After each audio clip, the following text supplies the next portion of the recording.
gamers, and welcome to episode 447 of the Super Ultra Podcast Arcade for March 2nd, 2024. I'm one of your hosts, Daniel Nicholson, and with me is my co-host, Dominic Stallworth. What's going on this week, Dominic?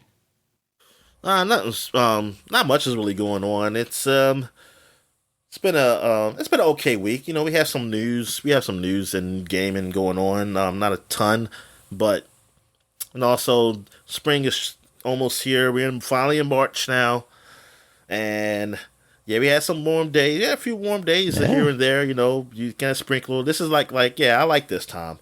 I like this time of year, like this time of year, and like October time of year. You know, when it's like, yeah, it's not too cold, not too hot, man, or you know, and you kind of I just don't like hot weather, man. That's really what it is. Like cold weather. I mean, cold weather I can deal with. I mean, I prefer not to be freezing, but if I had a choice between freezing and hot, I always choose freezing because I can warm up. March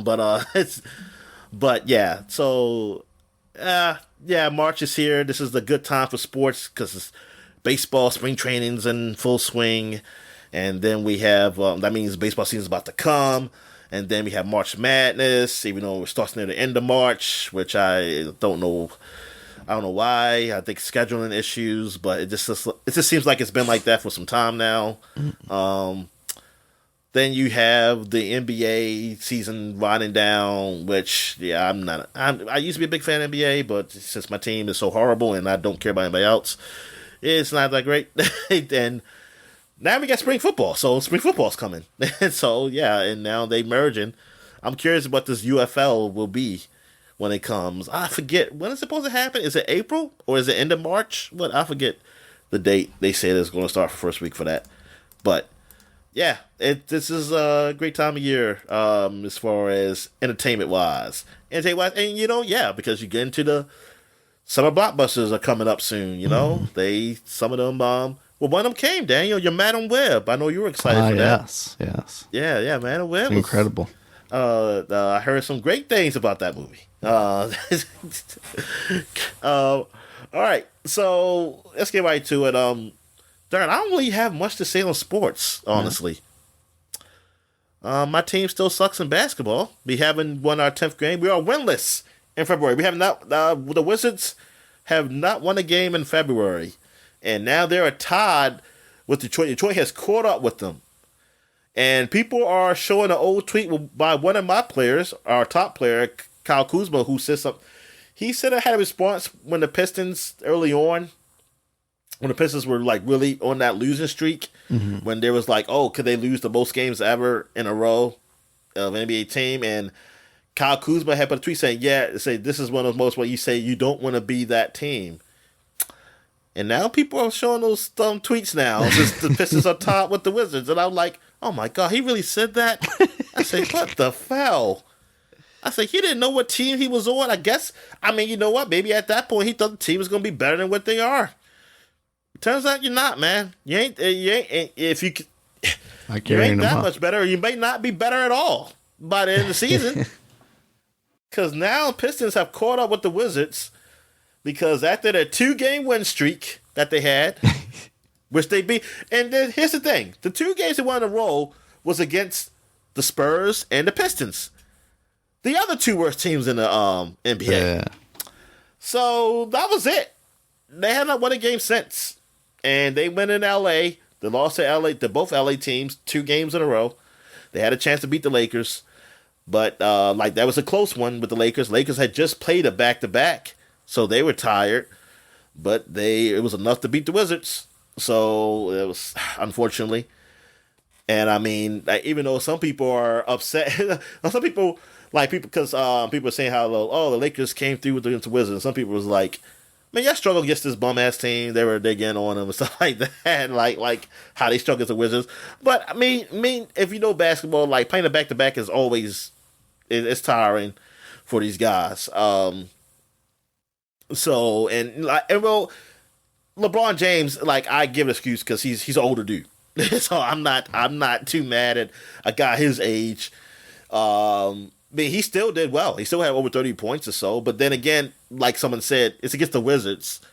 I was like, yeah, but it's like it's one of those things where it's like it's a bad team you played, but they still a professional team, and you played a hard game the game before. So regardless, you're gonna come out not as strong. That's when you guys need to help pick you up, the younger guys anyway. But the Wizards say they were trying. You give it to Poole. Poole was trying. Jordan Poole was doing good. He come off the bench now, but he's been doing good. Come off the bench, but still haven't been winning games. This team's not good. This team's not good, and I don't know what. Like I said, I don't know what the direction they're really looking forward to. I don't know. I have no idea. But it sucks. I'm just waiting for baseball. I know the O's, they have not lost a game in spring training, which that's not a big deal. Since the record is really how the players play. I know Jackson Holiday, our up-and-coming star, he's been looking all right. I heard Gunnar Henderson might be coming back with some days.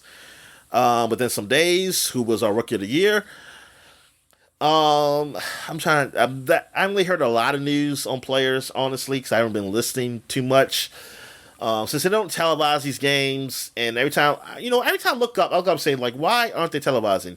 I never get an official statement. I always get people who put what they think is. Some people say, because it's expensive. It's expensive to do this, and it's probably not worth it. It's not worth it for people to watch. Nobody, people don't care about spring training much. But then there's an argument, like this one guy said, is that, yeah, you're right. I don't since they're not on TV, I don't care about spring training much. Yeah, because they're not shown. Yeah, you don't really give me a reason to care about it. But it's just people speculating, though. Because like someone says that you don't have to show every game, but thing is, they show almost like the least amount of games compared to other teams who televise. And you don't need it to be a big production. It doesn't have to be like how it is in the regular season games, because I don't know how the setup is in Sarasota, honestly. When I finally saw the stadium, I was like, okay, I guess you don't want to put too much camera crew or pay for them, I guess.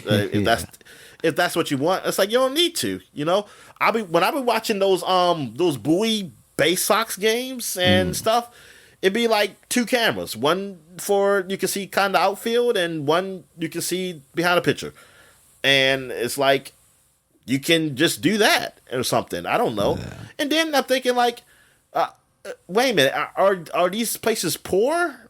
Are y'all not making any money where y'all can't just pay for? I don't know, man. It's like, whatever. Until I hear an official statement from them, it's all just speculation. Yeah. And the whole money thing, I'm always thinking, dude, y'all pay these players so much money, so you got money, right? You know what I mean? This ain't. Yeah, but they don't sell tickets, right? To spring training. Yeah, exactly. Games. That's like these games aren't free. These people going to, right? No, I think they are, aren't they?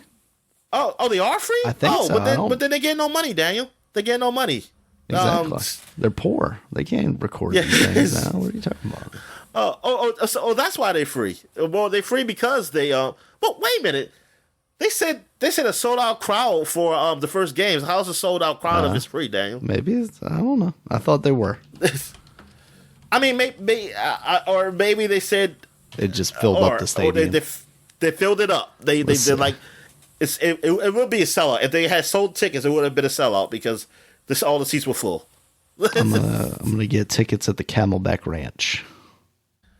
Watch the Cubs. But the thing is that, I'm telling her why. Okay, never mind. They definitely cost money. Oh, okay. Oh, so they're not free. All right. I was about to say, I was like, really? My question is, who's buying these tickets? The people travel. People travel down there to watch the games, and then people from there, I guess around there. Yeah. Like you said, it's a transplant state, so there's probably people who are even there who were Oriole fans anyway. Yeah, that's true. People like baseball. They just go out to see it. Though they don't like their Tampa Bay Devil Rays, though. They go out to see them. If you went in the playoffs. Crossing that base or crossing that water is too much to get over to Tampa. All right. So, where I'm at here. Oh, I got nothing else. So what? How about wrestling, man? What's going on in the wrestling world? All right, Dominic. It's official. the Rock has challenged Cody Rhodes and Seth Rollins to a tag team match with him and Roman Reigns on night 1 of WrestleMania. And whoever wins get control of the UFL. Yes. If Roman Reigns and The Rock win, then it's going to be like bloodline rules for Cody's match on night 2 against Roman Reigns. And if Cody and Seth win, then there will be allegedly no bloodline interference in that match.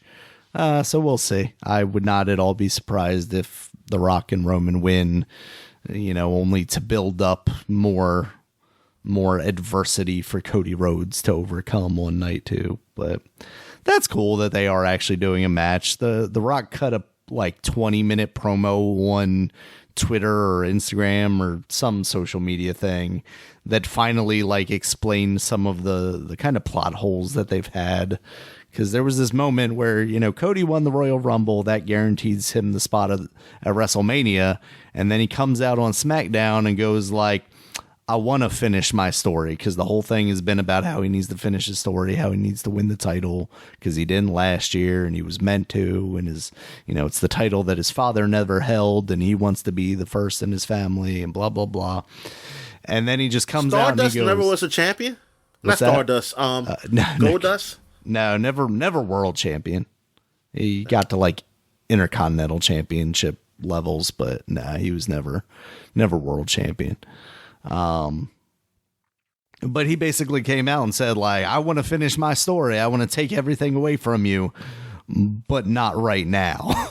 Not on the grandest stage in our sport.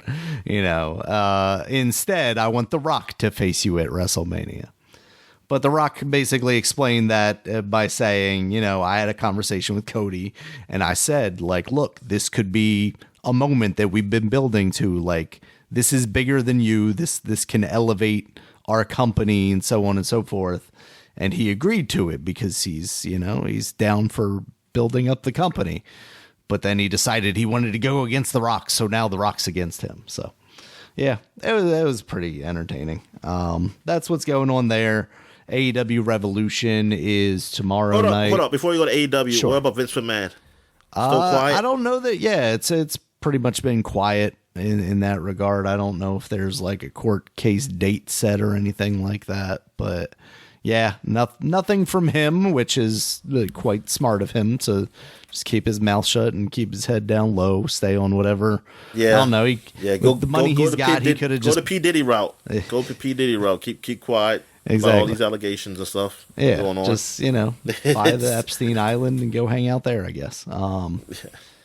Yeah. No, so nothing with Vince, and everybody that's still around in WWE is just, saying oh, that's awful. And I want nothing to do with being implicated in this. So, yeah, because there've been a couple of interviews lately, okay, so I don't think I talked about that, but there was an interview with Randy Orton because he just came back and he basically said, that's awful. And, it's a shame because Vince is a guy that gave me a lot of opportunities. But, if what has been said is transpired, then that's really atrocious. Meanwhile, John Cena got interviewed and he was like, I still love the man. I'm going to love who I love. And, I'm going to do whatever, they need me to do or the company needs me to do. And I'm like, John, just it's not a good look. It isn't. Because, look, here's the thing. I understand with John Cena, in that position, if you have because you have a good relationship to him. But yeah. I'm not gonna go out and just say I'm just gonna be look, I still support this man. I support, yeah. Okay, if he's guilty of this, if this really happened, I'm gonna it was a family member. So I personally I still love him, but yeah, I don't like what they've done. You can be surprised by the allegations because this isn't the person that but also acknowledge the validity of the allegations. Exactly. That's not a good statement. No. That's not a good statement at all. Yeah, John Cena's... So don't I had to boycott John Cena's stuff. What's he doing now? You have to boycott him. You weren't already boycotting him for kowtowing to China, Dominic? How dare you? No. All right. So, yeah. So AEW, their Revolution pay-per-view is tomorrow as of this recording. So on Sunday, the 3rd. And that is going to be Sting's last match. They're making a big deal of that. It's going to be a tag team match, him and Darby Allin versus the Young Bucks. Currently, Darby Allin and Sting are the tag team champions. They just won that a couple of weeks ago. And there's kind of speculation about where that's going to go. You know, Sting seems like a guy that would, as they say in the business, go out on his back, you know, take the loss to build up a younger, you know, superstar or team in this case. But it being the Young Bucks, like I don't think they actually get anything by beating Sting and Darby here. Yeah, so they're already completely established. So I could see them having Sting's last match be another win. He's currently undefeated in AEW. I think he's like 28-0 or something like that. Over the 4 or so years I think he's been with the company. But they've done a fantastic job with him. You know, he's come in, he's done these like big spots where he's like jumping off really high stuff and doing some incredible stuff, especially for his age, and just treating him like the star and the legend that he is. And seemingly he is also just, you know, a really good guy as well backstage. So, you know, you don't have a lot of drama attached to him either.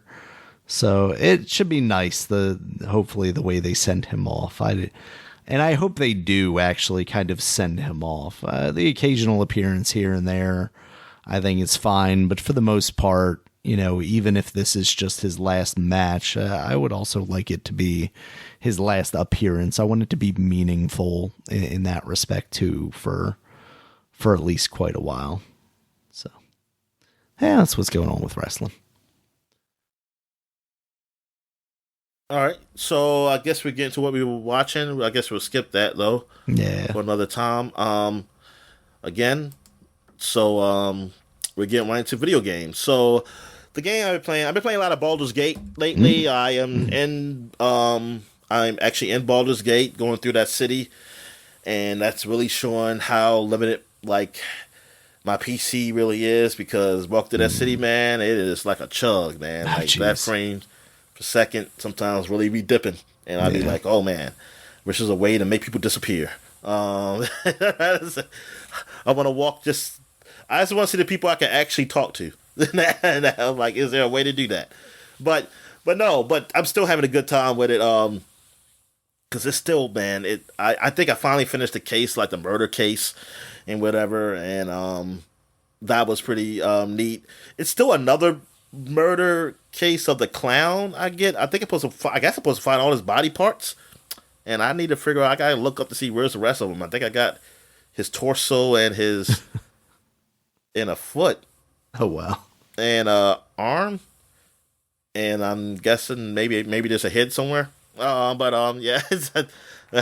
So I'm like, I don't know where to look for him at though, because I thought I was gonna find him through this, because it's kind of connected with these other murders, but now I don't know where to look. I think I might have kind of missed some stuff, because, like I said, there's so many ways you can go through quests.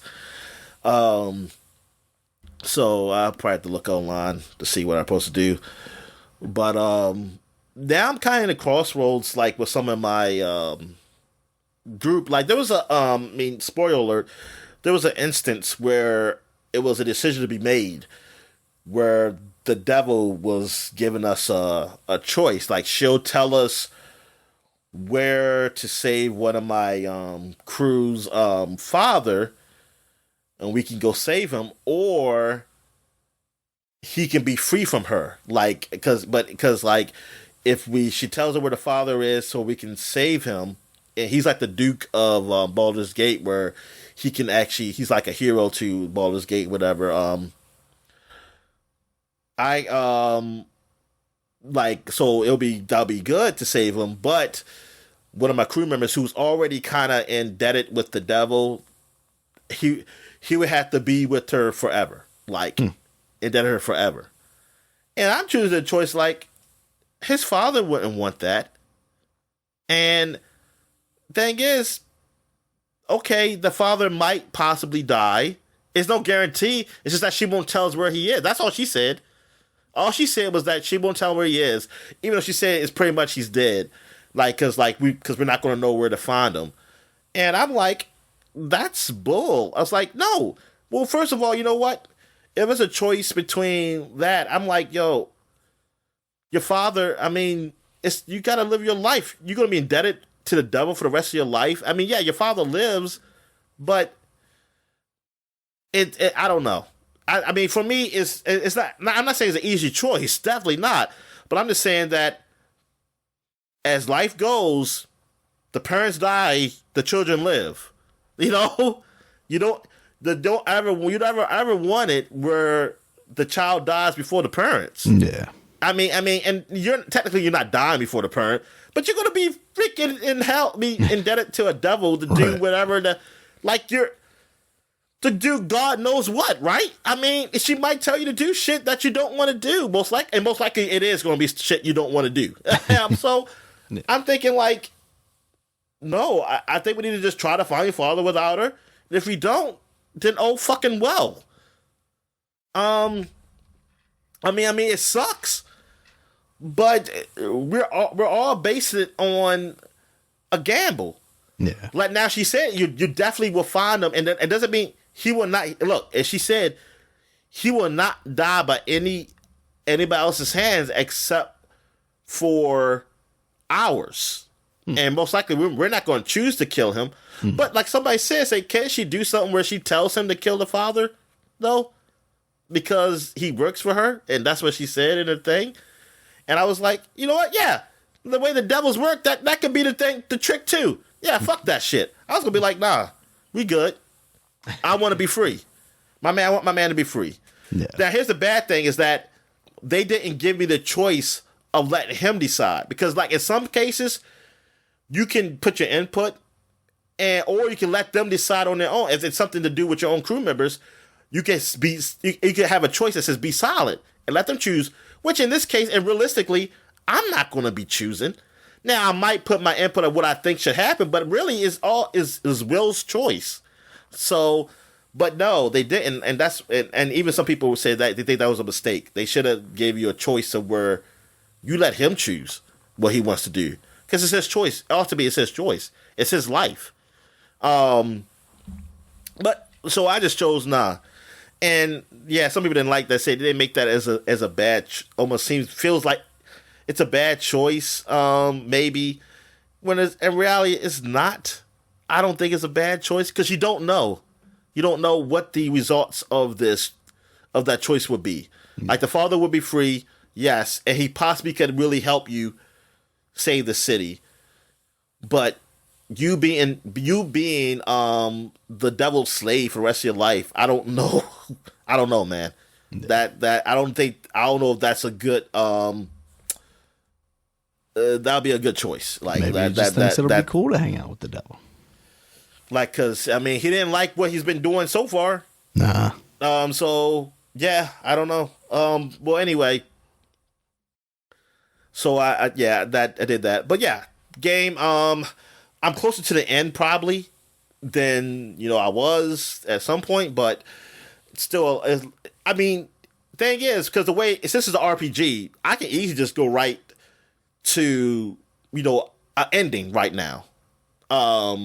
But I want to do some other things. Like, I want to, there's some other side quests I want to do for my crew. Like, I want to help the vampire out.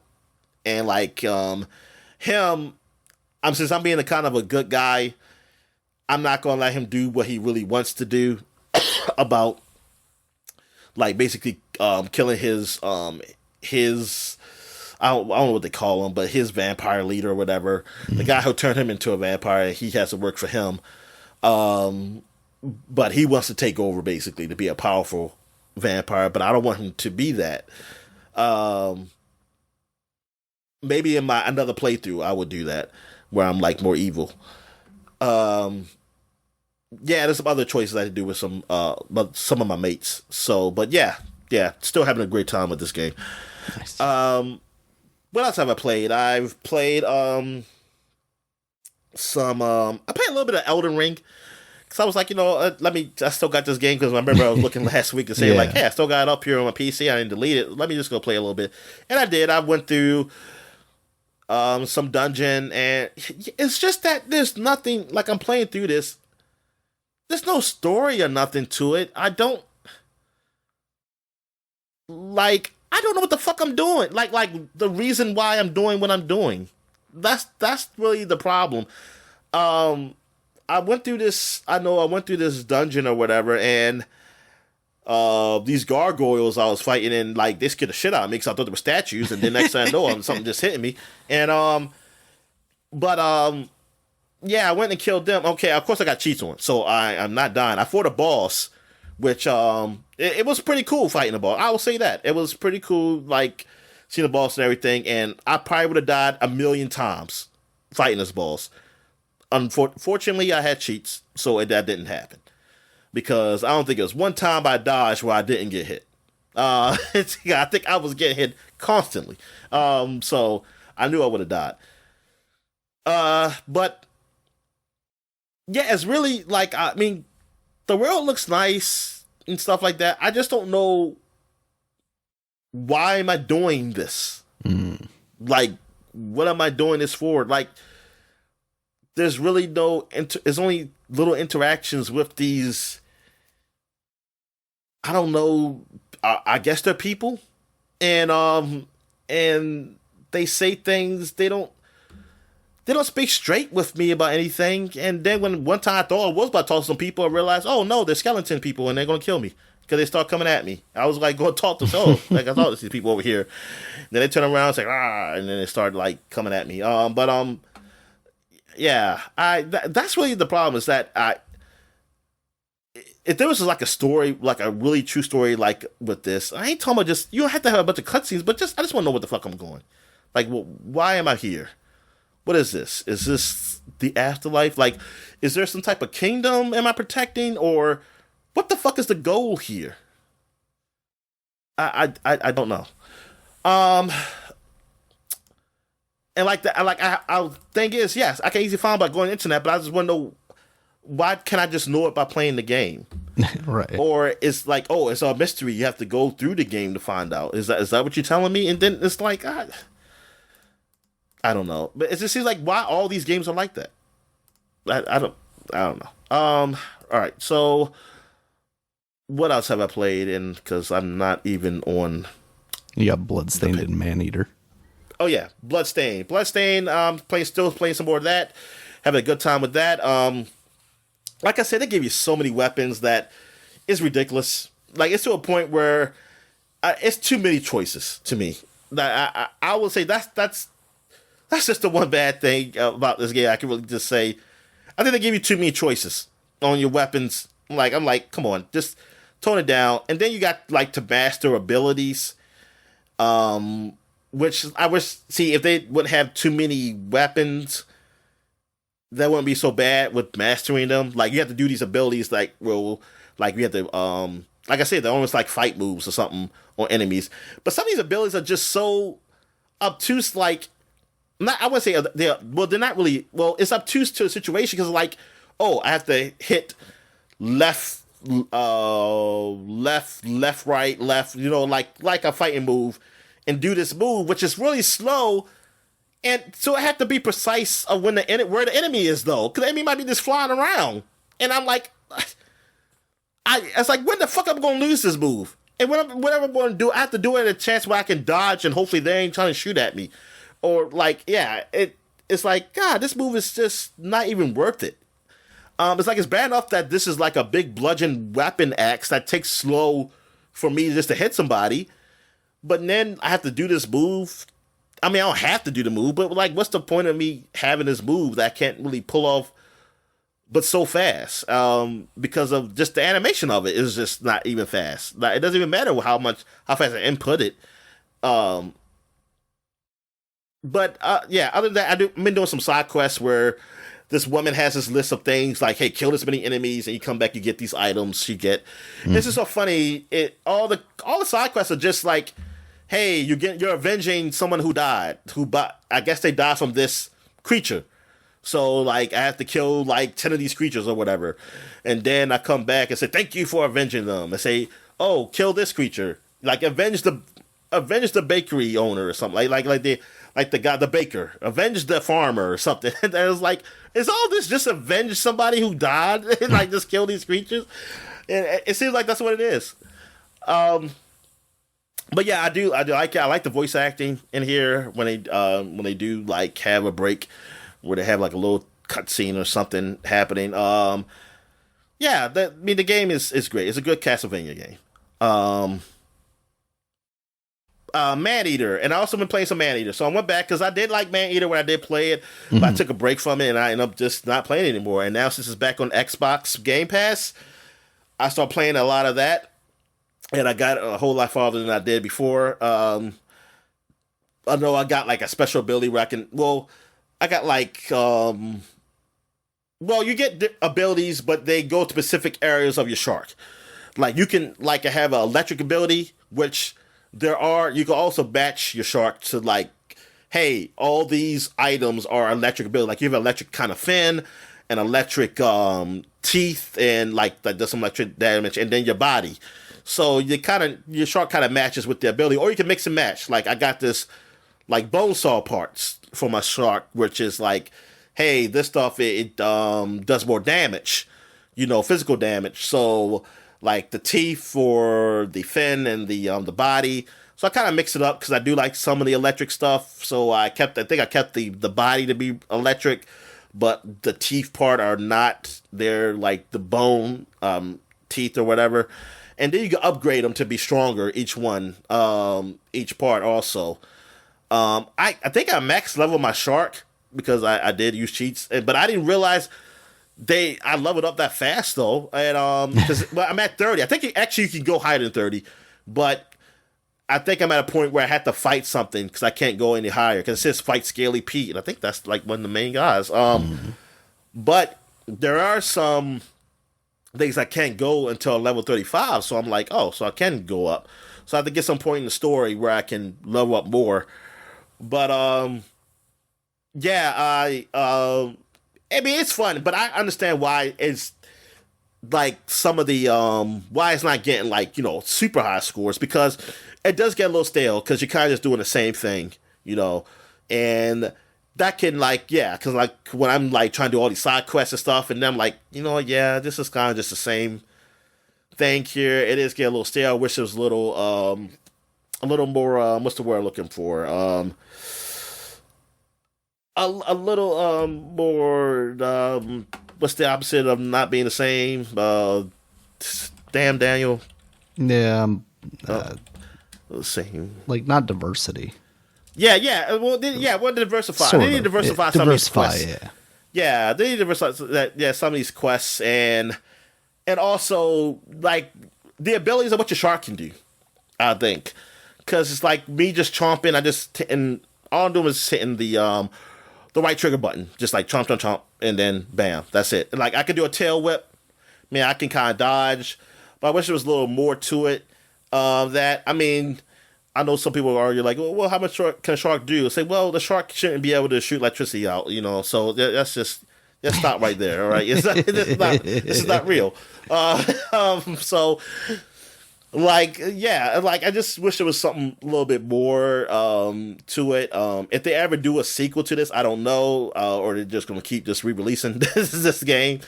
But yeah, it's it does get a little stale. But I do like the narrator. Is funny. He's the guy from SNL and Morty's dad. Chris Parnell, I think. And I like how they make it like it's one of those Discovery Channel kind of shows when they show off like Scaly Pete and stuff like that, and like they're interviewing him and stuff like in that nature. But it's a funny game. It kind of reminds me of what what's the alien game called?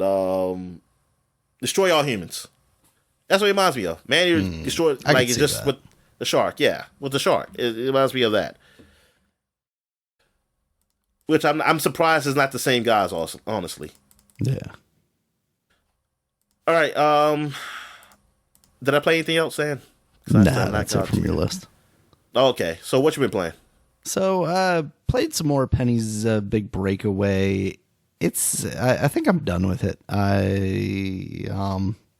did like three or four more levels, and it's just giving me like real Sonic Adventure vibes. Like it's more about the movement, and I've seen some videos of like the developers talking about like the way you can transverse through the environments, and it's really cool to watch. Like I would love to see a speed run of this at like Games Done Quick, but for me playing it doesn't work. It's not fun as just like a on foot platformer, and the actual like riding the yo-yo to move faster, it just doesn't really hit with me very well. Yeah, so I just it turned out to be just kind of for me. It really does feel like a game that wants you to focus on like the pace of it, and that's why like even the enemies aren't really enemies. All they're there to do is slow you down. And that it just didn't work for me. So I think I'm willing to actually commit to just like, I'm just going to put that to the side and play things that I would rather spend my time on. So what you going to do? You can't send it back? You know, I'd have to look at my time. I probably could maybe refund it, but I'm not too worried about it. I got it at a discounted price anyway. Come on, Dan, you got to put that money towards another game. What's another game that's coming out? The Suicide Squad. You mean that came out? You got to get going in. You know, I've heard some people say like they've had fun with that game. I mean, I don't know that it would be me, mostly because like it still feels like a more multiplayer focused live servicey thing. So, you know, because like even there's like everybody's talking like a lot about Helldivers right now, and server issues aside, like, yeah, the game looks cool, but I don't necessarily think I have the time or am willing to commit the time to have fun with that game. Like, I feel like I would have to be like, all right, Dominic, we're gonna have to play this game together. You know, we're gonna have to set some time aside to play this together, because I think just jumping in with randoms, I don't think would be fun. I totally agree with that. I totally agree. I think like I looking at the game like that, or Helldivers or things like that. Yeah, I think I would have fun with people I'm friends with. You know, it's really just getting either them to commit and myself. Mm-hmm. All right. I've also played Pepper Grinder, the demo, on the Switch.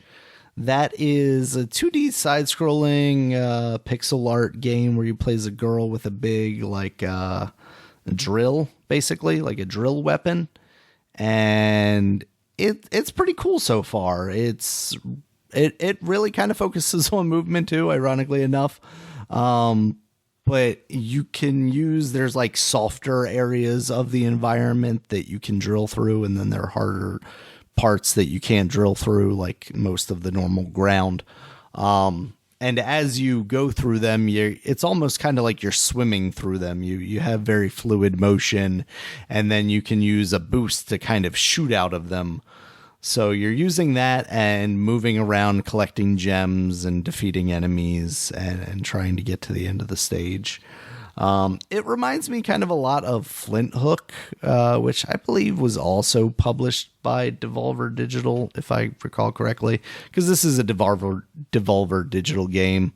It has a lot of the kind of same vibes that a lot of those games do. Like they very much pick games that follow a certain aesthetic and a certain feeling to them. Yeah, I mean, as a pixel art side-scrolling thing, it runs plenty fine on the Switch. I didn't run into any issues there. And it feels really good. Even as you're kind of moving quicker through the softer ground with your grinding tool, with your drill, you don't feel like you're out of control. Like I feel like a lot you can correct, because even these smaller spaces that you think you might like fall out of or shoot off into the thorny areas that would hurt you, you can make a really quick, you can turn on a dime basically. So you can make a circle very quickly and get back out of the danger spots, if you will. So I'm into that. I really like that demo. I'm not sure if that game has a release date yet or not, but definitely something to keep an eye on when it does come out. And then the last game I played was A Little to the Left. This is it's a puzzle game, and it's based around almost like mundane tasks. It's like, initially when I saw it, it was like straightening pictures on a wall or organizing your junk drawer, things like that. So it's very much like fitting things into the space that they belong in. And I will say, like, I thought I was going to come into it as like, okay, this is just kind of a chill out, maybe listen to a podcast and kind of relax style game. And so far that was the case for maybe like the first level. And after that, it's been like, these are actually pretty intense puzzles. And I don't say intense because it's like there's a time crunch or anything to it. Like it's not that. But because they're all sort of different, it's very hard, or at least initially it was, I'll say. It was initially kind of hard to figure out what my objective was, because it's not always like move this here and move that there. Some of them have been like, hey, here's a plant. Figure out what you need to do to it. And it's not like, okay, make it look symmetrical or move, chop off all the leaves or something like that or something like that. And some of the objectives are, I'm pretty sure, are relatively loose. Like you can handle them in different ways. Like, but with that, I will say that after as many levels as I've done now, which is a decent amount, you start to learn like what they're kind of expecting you to do with some of the things. And I think early on, I had an expectation that I came in with of like, I know what they're expecting me to do, but very quickly that changed and it wasn't necessarily the case. And I actually got pretty frustrated with some of the puzzles, just like not understanding what they wanted out of me. And the first puzzle that I ran into that I really had a lot of trouble with, I just eventually looked online to see if I could find any kind of hints as to what I was supposed to do. But I later found out that there's actually a really nice hint system in the game where it's basically like the solution is there and it's scribbled over with pencil.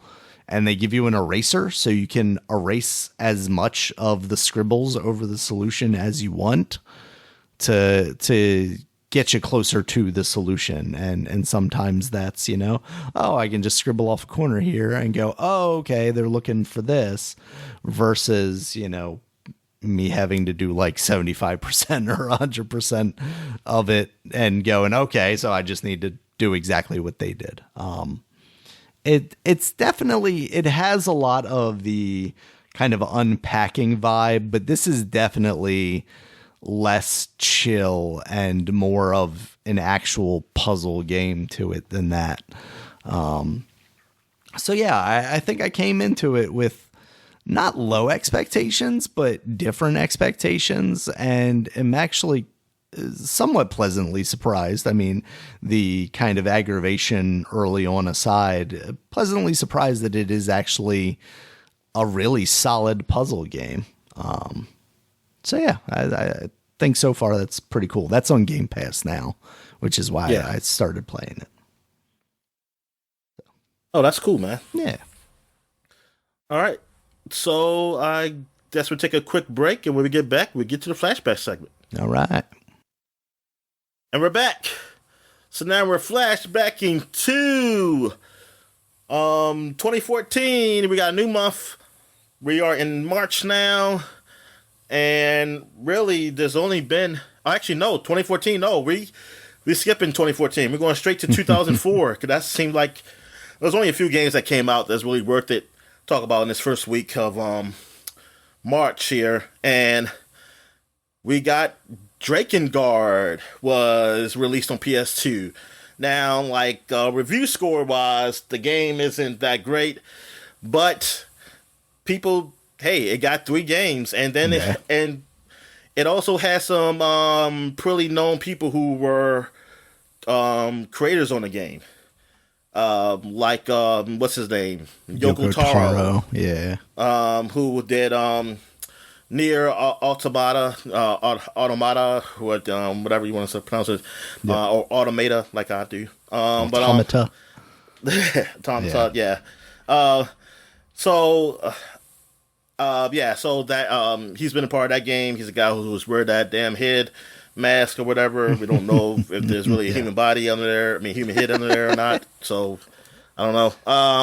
But yeah, so he worked on this game, and apparently that is part of the same universe as those games too. Just so weird to think. Just that the latest game is so far in the future. Yeah. That the existence of dragons is probably not even known. The fossils are even they're just gone. They've been used up, man. All that petroleum is used up. The fossil fuel's been used up. They don't even use it no more. It's so weird how it's supposed to be part of that game universe, but like whatever.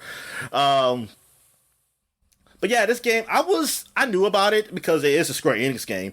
So I was like, hey, yeah, Square, it's dragons. But then I saw the reviews, and I was like, I don't care about it, because the reviews weren't that great for it. Get a 7.5, I mean, which is fairly good. But for me, this is an age where, look, if you're not an 8 or above, you ain't worth my time. That's just where I was at. So it wasn't an 8 or above, so I didn't care. The highest, computer and video games gave it an 8 out of 10, wherever the fuck they are. I guess that was a magazine somewhere. That is such a basic title. Computer and video games. Wow, I'm looking at it. Wow, that cover right there that's shown on Wikipedia is something. The IGN did give it a 7.9, Drakengard. They gave it a fairly high score. Edge, wow. You know what? And they are usually up their own ass. Hard asses, yeah. They gave it an 8 out of 10. Maybe I should have looked at that. Yeah. I mean, yeah, it's been inspired by like Dragon Warrior series. I think you fight a ton of enemies and things like nature, and also the Ace Combat because of the flying dragons. So I think people do have some love for it. You know, I mean, like I said, it did get 2 other games that's also got overall kind of a mediocre score to them, but it got their fans. They had their fans. All right. So, but the big game that really came out 20 years ago was Ninja Gaiden. Ninja Gaiden, or Ninja Gaiden, whatever you want to pronounce it, came out on the Xbox, and this was huge. Yeah. I was jealous of this because I was like, oh man, this game looks so good, and that dragon lady butt looks so nice and smooth that I always see on the screenshots. And I was like, yes, I want to play this game. And then I finally got it. I got it when I got me a cheap Xbox. I remember when I first got my first job. Well, it wasn't my first job. It was actually first job out of college anyway. And I was like, oh yeah, I'm going to get this Xbox and get all these games. And then I got Ninja Gaiden, played it, struggled to get out the first level. And I was like, oh, maybe it gets easier. I was like, this is just the first level. I said, I heard it was hard, but I didn't think it was that hard. I said, maybe I'll get better at it. Nah, I died. Yeah. I died a lot, and I did not get far in that game. I was like, oh man, this is not the game for me. I was like, darn it, I should have listened to those damn reviews. about this game, how hard it was, but it looked so good though. It even looked good then. I was like, man, the game looks so good. Why couldn't I be good at this? I was like, man, I did not like that, man. So, but people did like the game. They liked it for the challenge. Yeah. Graphics. Those difficulty pervs, the same ones that like Dark Souls and exactly. I mean, darn, it got like a 91 on Metacritic, man. I mean, people, that's crazy. Really liked it. I mean, the visuals were just absolutely mind blowing at the time. Yeah, they were. They were. I mean, now looking back, it wasn't like there was a lot going on screen either. Yeah. So that was another reason, like, that compared to like a God of War or something. But still, for what it was, because like it looked great, and like I said, I liked it, and it was just unfortunate that I couldn't get into it. Yeah. All right. But yeah, that was huge. Like, people really enjoyed the game, and when 2 was exclusive to Xbox, that was a big deal. Because, like, places like, oh, we can get this game now. Like, I still got to deal with Xbox or whatever. Mm-hmm. But then when they got Segment, they were so happy. Because it was like, yes, finally, because, they didn't get Ninja Gaiden. And then come on PlayStation 2. It was exclusive to Xbox. Just like how Dead or Alive was. And that's why I was mad. I was angry. That, like, PlayStation didn't get those guys. I say, what are you doing? Yeah. All right, so that's it as far as games. So now, as you know, we do every month, we do video game magazine covers. So now we're going to 2014, and we're looking at Edge magazine. And what we got here, we got Elite Dangerous is on the front here, and this is a very it's like basically a space simulation shooter, like almost, I always call it like Microsoft Flight Simulator for space or whatever, but but not really, because you actually do shoot and kill things, unlike in that game, which I want to do like kill, you want to do it in Microsoft Flight Simulator, I guess. Yes, I want to not kill like people, but like almost like Ace Combat, but like Flight Simulator. The AI stealth jets. Yeah, or just crash into buildings just to, But anyway, it's like, let's stop. But anyway, but it's Elite Dangerous. It's very hardcore. Like, for me, I try to play it. I cannot really get into it, the controls and everything, and so it wasn't for me. But it became popular, in people in that space, who did like it. So whatever. So here we are, Elite Dangerous exclusive, The Rebirth of a Legend. The Rebirth of a Legend. So what was it before? I didn't know there was a game before this.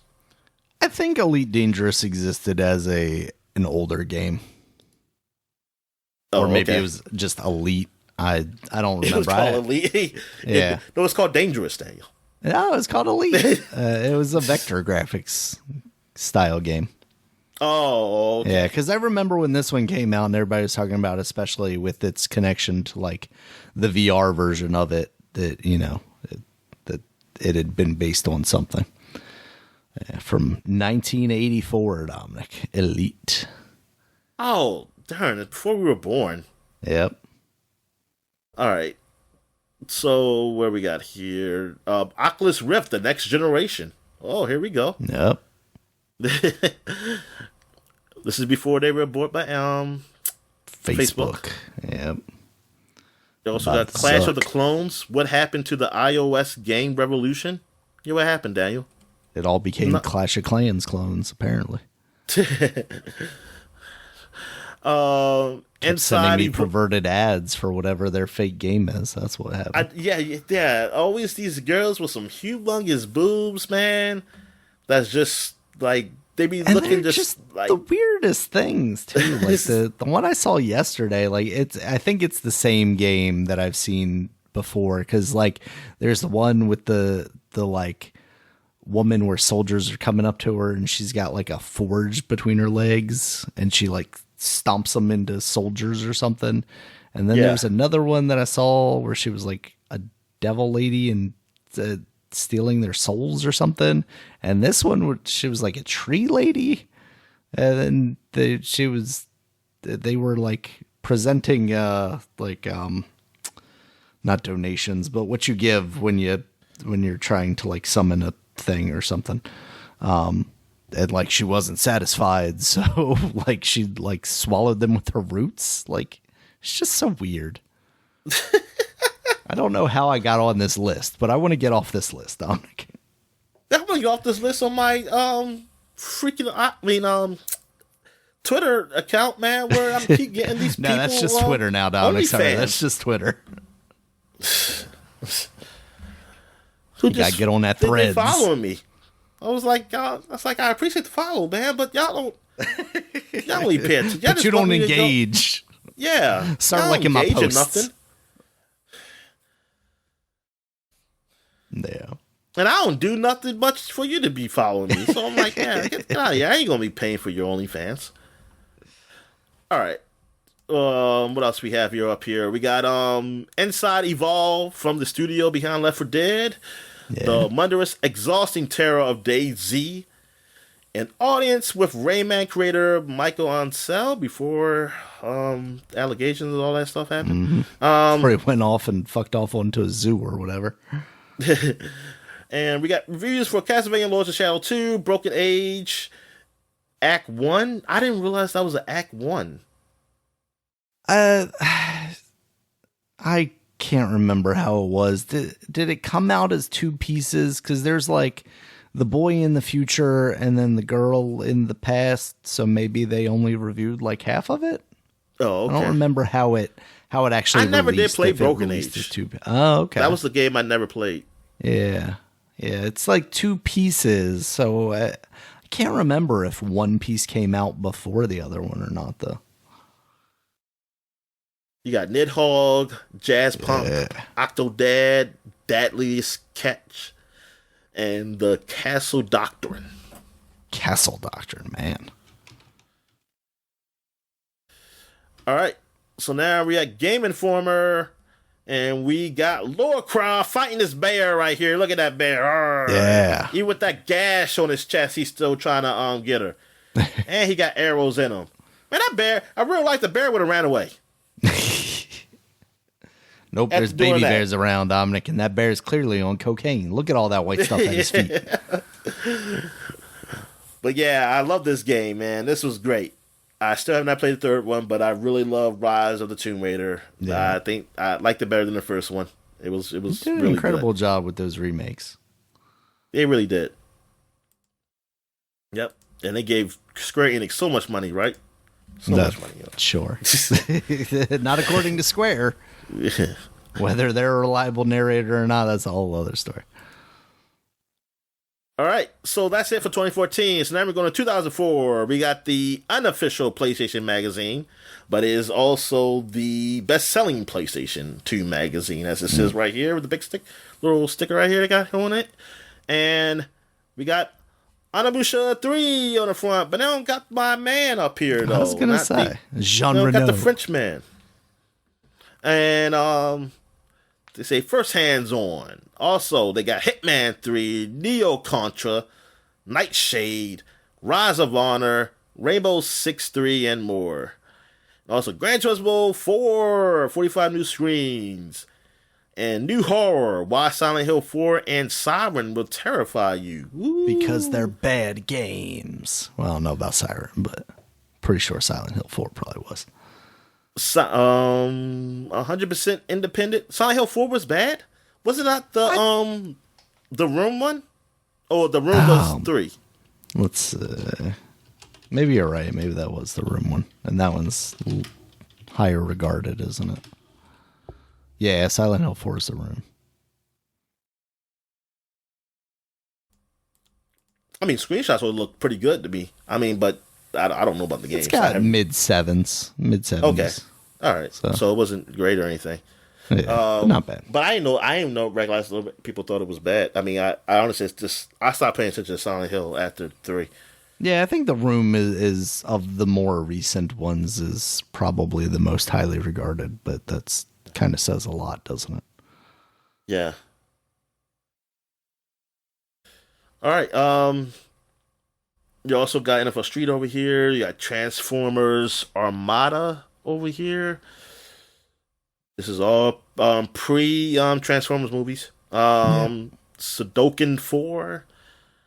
And you have plus Ghost Recon. I guess that means the jungle, whatever. It's Jungle Storm one, which I don't remember even hearing about. Nightmare Before Christmas game, which I did play but never finished. Champions of Norath. R-Type Final. Call of Duty, Winning 11-7, and more. And all-girl wrestling. Yow! Yeah, it's got to be Rumble Roses or something, maybe. Damn, but Rumble Rose, is that a sequel? Because Rumble Roses came out on Dreamcast. Rumble Rose Double X came out in 2004. There was one in 2004. So, okay. Which one was that? Is it this one? Yeah, okay, yeah, Rumble Roses. The PS2 game came out. That was a Konami game. Man. And it used the Ukes engine. That game is secretly a great wrestling game, Dominic.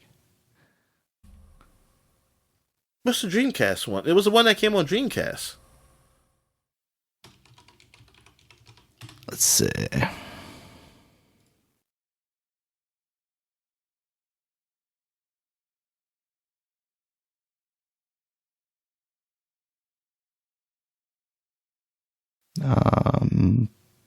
Not getting anything. I feel like there's something that's similarly named. Okay, it was. I could have sworn it was an all-girl Dreamcast game because I was like, oh, it's all-girl wrestling. Well, whatever. All right. So where am I? Am I still in this magazine? Oh, I do want to say, like, because Onimusha 3 is on here, like, it's kind of crazy to me that Capcom keeps going to the Resident Evil well when they've got, like, Dino Crisis and Onimusha, which I feel like both of which, if they were given the same kind of treatment that the remakes for Resident Evil have gotten, could be pretty successful for them. Yeah, it is. But I think we're just at a time when people are not willing to. Even that's almost too risky for them. Yeah, even though it's not much of a risk, it's too risky. They want to go for the definite, like the least of the risk, man. Which is Cowards. Resident Evil 4. Here, I've made a remake of the best game ever. Yeah. One of the best games. Yeah. All these companies are cowards now, Daniel. They've that's it, man. Don't worry, Dominic. We'll get there. All right. So, where we at here? We got PC Gamer Magazine. And we got Star Wars Battlefront on the front of here, man. Yeah. Exclusive full scoop. Which is funny because we just talked about how Star Wars Battlefront is getting like that 1 and 2, that special HD with collection coming out. And yeah, man, this it's been going to be 20 years with this game. Just look at how sharp those polygons are, Dominic. They really are. They're beautiful back then, though, man. They were. And it's Battlefield Star Wars, the multiplayer dream game, which is I played a single player. I played. Also, you got Republic of Commando, gritty Star Wars Special Forces. I love that game at the time. That was really fun. KOTOR 2, Sizzling Rumors, Retell the Latest. KOTOR was a pretty good game for a game that wasn't finished. 10th Annual Game of the Year Awards. You also got, 2 issues to the 10th anniversary special, whatever. Ooh, we're gonna get there soon. And inside best mods of 2003, yes, and most of them are nude mods. And there you go. Tribes Vengeance, spoilers. Unreal Powered Super Shooter, Far Cry, Challenger to Doom 3 and Half-Life 2. Yes. Believe it. I tell you to believe it. I did. All right. What else we play? I mean, I said play. What other games we got here? Oh, magazines we got. EGM, Electronic Game Monthly. They got your game up here, Dan. They got Splinter Cell. Yeah. Sam Fisher up here. They say Sam Fisher returns to Splinter Cell, Pandora tomorrow. Exclusive screens and info, new multiplayer details. Also, Gamer's Choice 2003 Game of the Year Awards. Also, Bling Bling, Get Rich. Richie Rich developers reveal their glitzy lifestyles and share the secrets to success. Oh, wow. Really? That's why they're getting fired now, Dominic. They're living too high on the hog. Yeah. You also got Silent Hill 4, little zombie guy over here in the corner. Then you got these games down here that are very small to read. I ain't going to really bother them, but I see some things. I see Full Spectrum Warrior down here. I see Metroid Zero Mission. Driver. I see Driver with the 3 in here.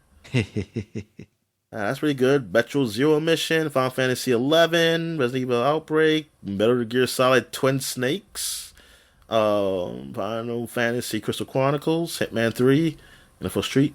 We also got new rumors, new Nintendo handheld, and also the PS Portable lineup, and more. I guess the new handheld is the DS. That's probably right? I mean, or unless you talk about, is there a mini version that hasn't come out of something? the micro again, yeah. Get schooled. Where to go to get your video game degree? But this is 2004. I don't think I heard about the DS until. Did we hear about the DS in 2004?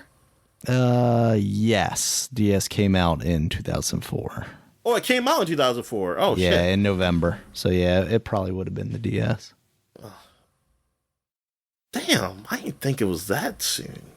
Yeah. Getting there, Dominic.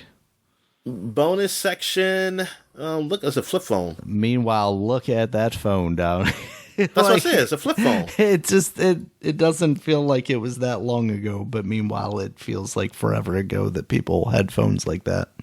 Yeah, 5-page people guide other than my to parents mobile had gaming. phones like that. Like mobile gaming on this phone. This is what it is, man. I thought all you do is play Snake.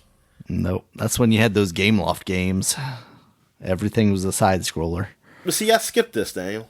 I skipped this. I was still on the Nokia phone where you play Snake. It was black and white. You know. I'm with you. All right. So what? Where are we at here? We at Game Informer, which they had a double cover because they were showing off their Capcom deal with Nintendo, where they got Devil Game Club's world exclusives, Killer 7 and Resident Evil 4. It's the Killer 7 cover we got here. And then on this other one, you got the Resident Evil 4 one, which I'm trying to click on right now because that's the better one. Oh, man, with Leon. Leon looking like a coward. It's just a better game. It's a better game, I should say. It is a better game. Actually, maybe the other one cover is better. Maybe. I don't know. Yeah, he looks cooler. He's pointing a polygonal gun at me. Yeah, exactly. Well, yeah, so you got, they're showing off these two games they got here. I was jealous of both of them. I was like, oh, why the PlayStation didn't get them? Because I like the shell-shaded look of Killer 7, even though that game, it turned out to be okay. It was a weird one, yeah. So, what we got here? The shocking new face of survival horror, Resident Evil 4. Killer 7, hands-on with Capcom, shocking new thrillers. Everything's shocking. I should have expected But it's funny. This says Killer 7 Resident Evil 4, hands-on with shocking new thrillers, while the other one says shocking new face of survival horror. Yeah. Like, it don't give a thing about, like, Killer 7. It's like shocking horror from Resident Evil 4 and a hands-on with Killer 7. Yeah. All right. Oh, there you go, Dominic. Yeah, and they got the movies. 8 pages of Molyneux's newest project. Oh, yeah, that's right. The movies. Yep. I forgot about that. So did history. Cell Shock, Dom 67. I remember hearing about this game. Yep. A new game from the creators of Killzone. God, was that? Wow. I forgot it was them. I forgot too. Then, the annual baseball feature including an interview with slugger Sammy Sosa. Yay! This is before he turned white. All right, so now what they got here? The Punisher Unveiled, page 68. Yeah.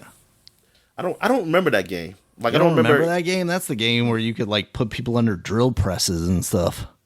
Oh, okay. They had some intense environmental kills.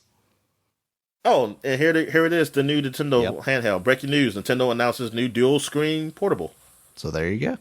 On page 22.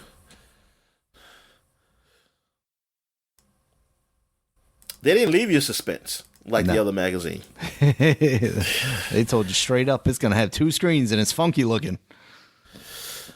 All right, so now we go back 30 years to Nintendo Power. And we got Wario Land on the front. And Super Mario Land 3, Treasure Hunt on Kitchen Island. Okay.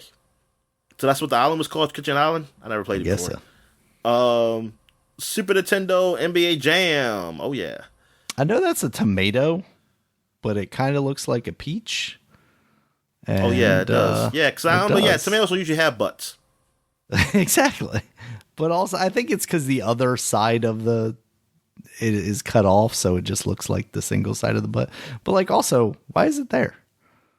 Is that part of the kitchen island, I guess?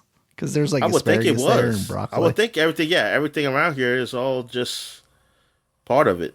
It just doesn't fit aesthetically with Wario, so it looks kind of out of place. It's like, what's NBA Jam got to do with tomatoes? They look like butts.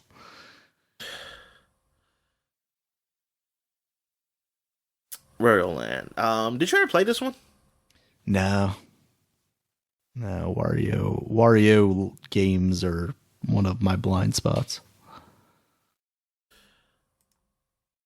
And now we're going to Game Informer 30 years ago, and here we go, some guy doing boom shakalaka. That's me dunking right there, Dominic.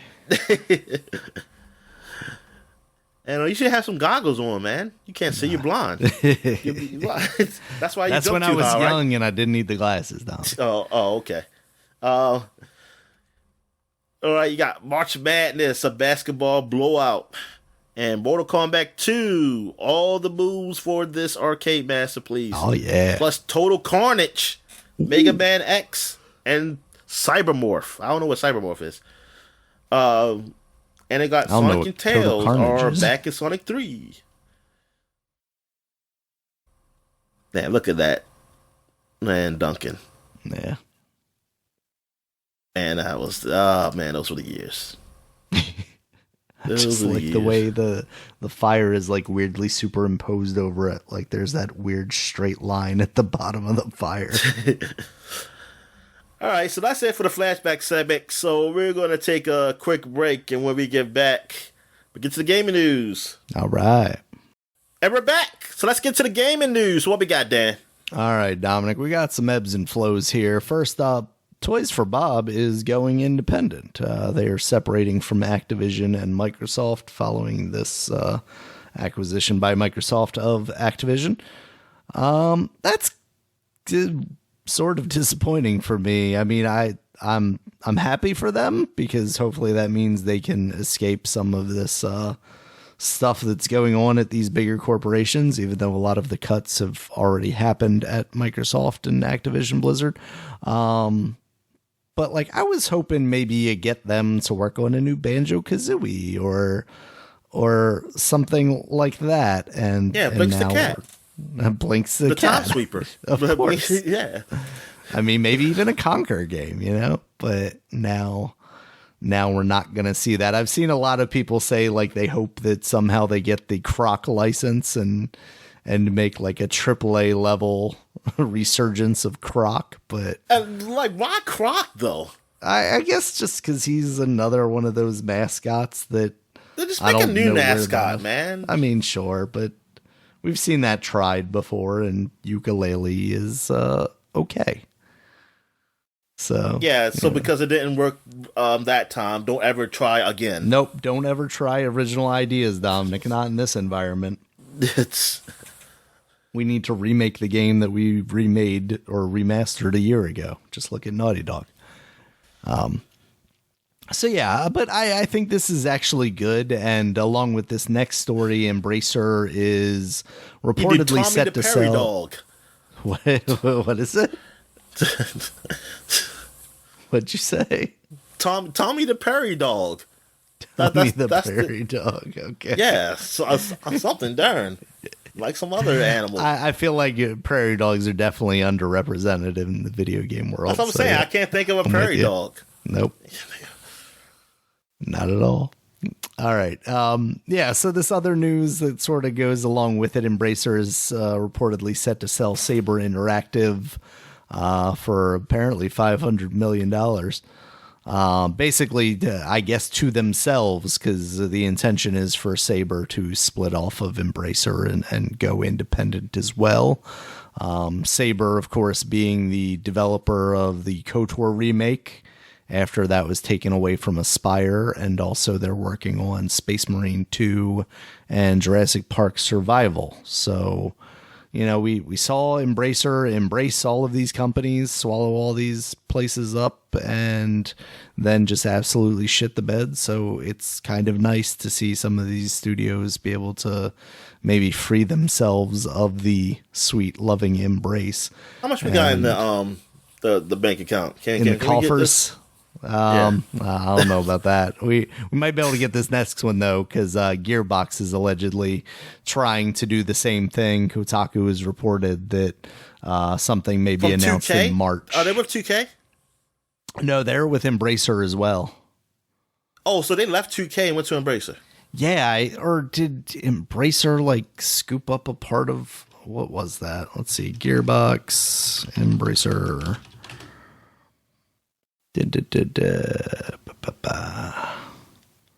Yes, they are definitely owned by Embracer, but I don't remember how that went. I guess they did buy them from 2K because they were owned by 2K, right?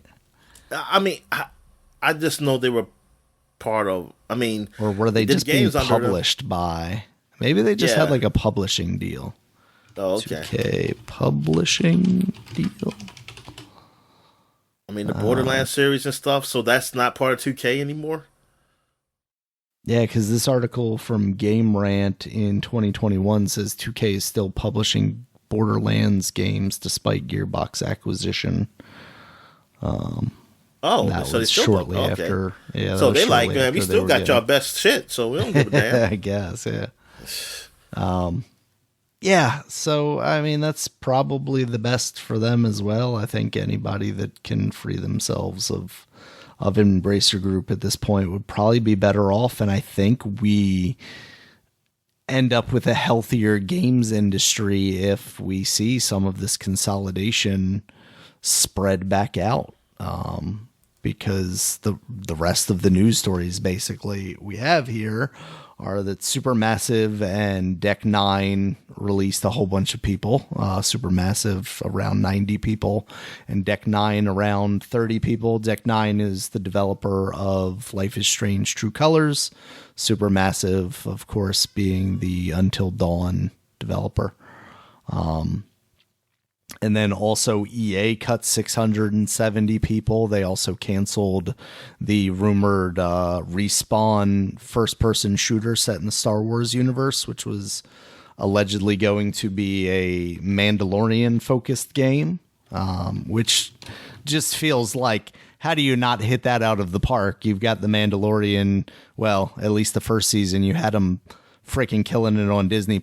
Like, I'm sure people would have been, you know, fighting over themselves to try and get that game, and then you just, especially from Respawn, like the people that made Call of Duty and Titanfall, you were going to make a Mandalorian first-person shooter, and you somehow screw that up. Like, what are we even doing there?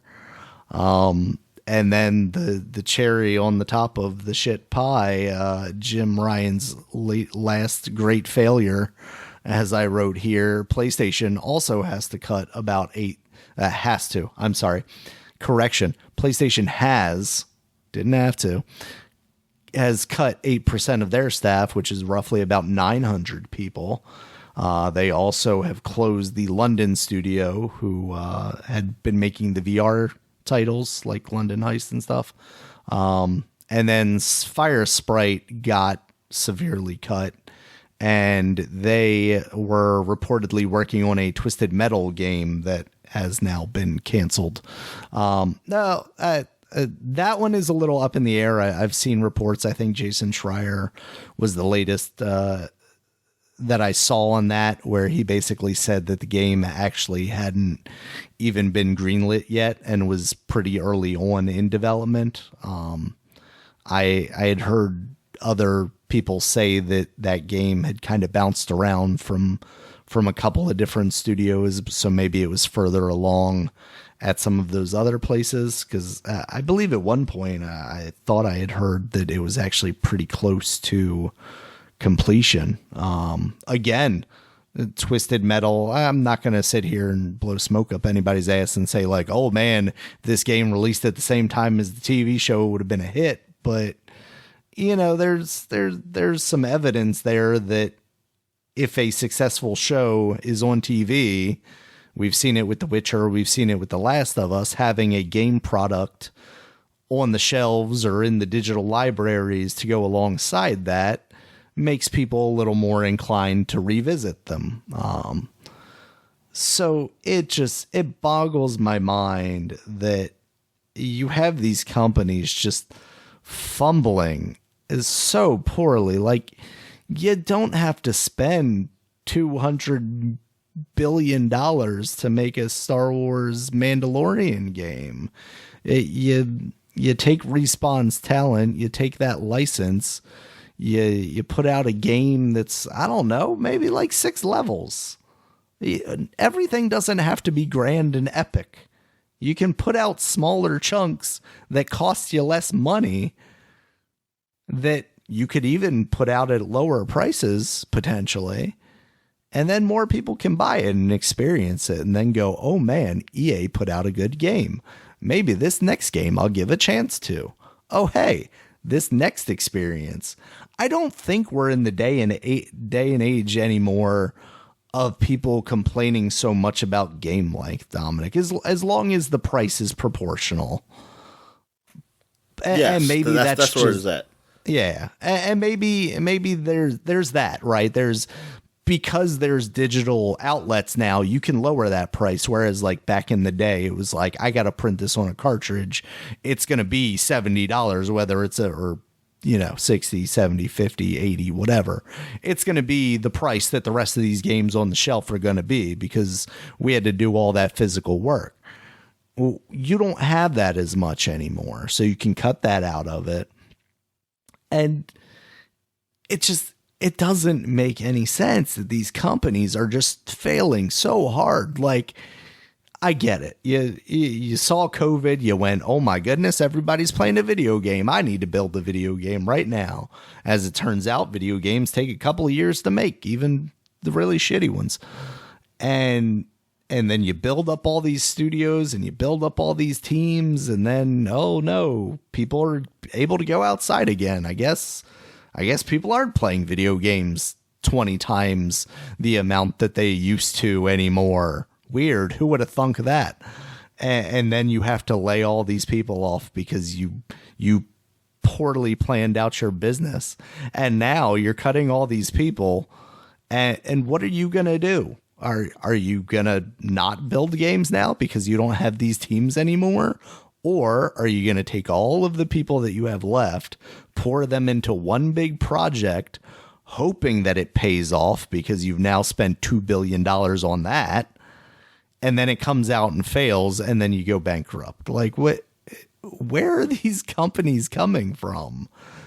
It's just freaking wild. It's weird to me. Like you said, I mean, just imagine that. Okay, we didn't get our Titanfall sequel, but hey, at least they're working on a Star Wars first-person shooter. It's like, okay. Yeah. Because with the Mandalorian, you have a jetpack. They're going to let you run on walls. Like, that's just what it is. They really, like, you don't fumble the ball with that. Like, you work on that project. Like, I don't know how you mess up, how you just cancel this. Like, that project should have some priority where you don't get in a position to have to cancel it. Yeah, like, well, I mean, I get that the Star Wars Jedi Survivor or Jedi, Star Wars Jedi series has been pretty successful for them. So, okay, you work on a third game. You don't have the team to also build the Mandalorian. You don't have the funds to build the Mandalorian game too. I mean, it sounds like from what we've heard at Disney, they're all on board with this Mandalorian thing. So we're going out into 2030 with a Mandalorian movie. Like, all the money you're making from these microtransactions, is this not enough? It's never enough, Dominic. It's never enough. Like, the money I get, because obviously you're not putting the money to make Madden better. So, where is that money going to then? Going into my pockets if I'm at the top of the company, if I had to guess. The people that are making the decisions that are causing the company all this distress. It's not the artists and the riggers and the audio people and the programmers that are making these games, that are making the awful decisions about why these games aren't coming out and when they're supposed to come out and how much money they're going to make. It's the people at the top.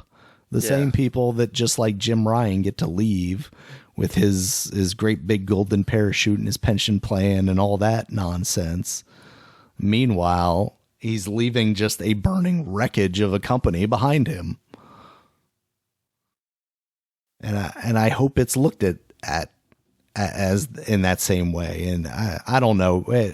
Maybe when the Microsoft stuff was happening, I was maybe a little more lax on this. If I was, I apologize. I'm trying to think back. I feel like I basically am just saying the same thing every time that this news is reported, but I'm trying to think if I specifically said anything there. And the same goes for them.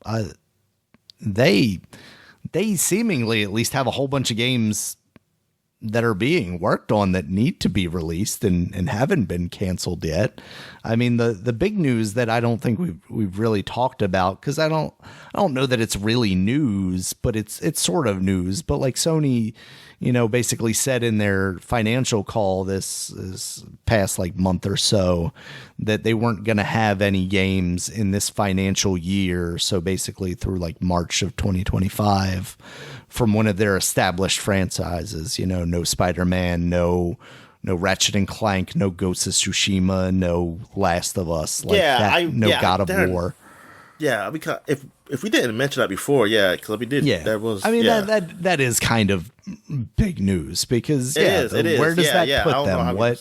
What is their big holiday? Well, well, here's the thing, Daniel. Like, I would be okay. It was like, oh, we're not getting enough from them, and they said, but we have new properties that are coming out. Which is what you would hope for. But them not saying that, because I heard fans saying that, that doesn't mean they're not having no games come out. I said, but you would say that. Especially on a financial call where you're trying to reassure investors that you would things say are that, not going poorly for your company. If you do got other new, say we got some new properties come out this year, nothing from established properties, but we got some new games coming out this year. We have new games from established studios. You throw that in there. You would probably lead off with that. Yeah. Like, that would be the story. The story wouldn't be, you wouldn't why would you even bother even saying we don't have nothing coming from the property? Say, oh yeah, we got some new games coming out this year. Yeah. And we would know about it because people, if you come out this year, we would know about it now.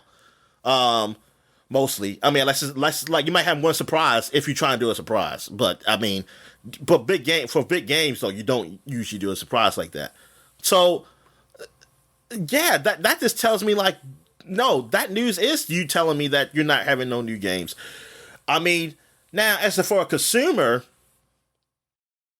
that doesn't sound like good news, but then if you want to really think about it, it's like, I'll probably just buy something third party anyway. That's probably good, and I'm good. Like I mean, maybe I'm buying So maybe it's a third party game that's coming out that you want, and that'll be the big game. So it's not a big deal that there is no big exclusive coming out from Sony.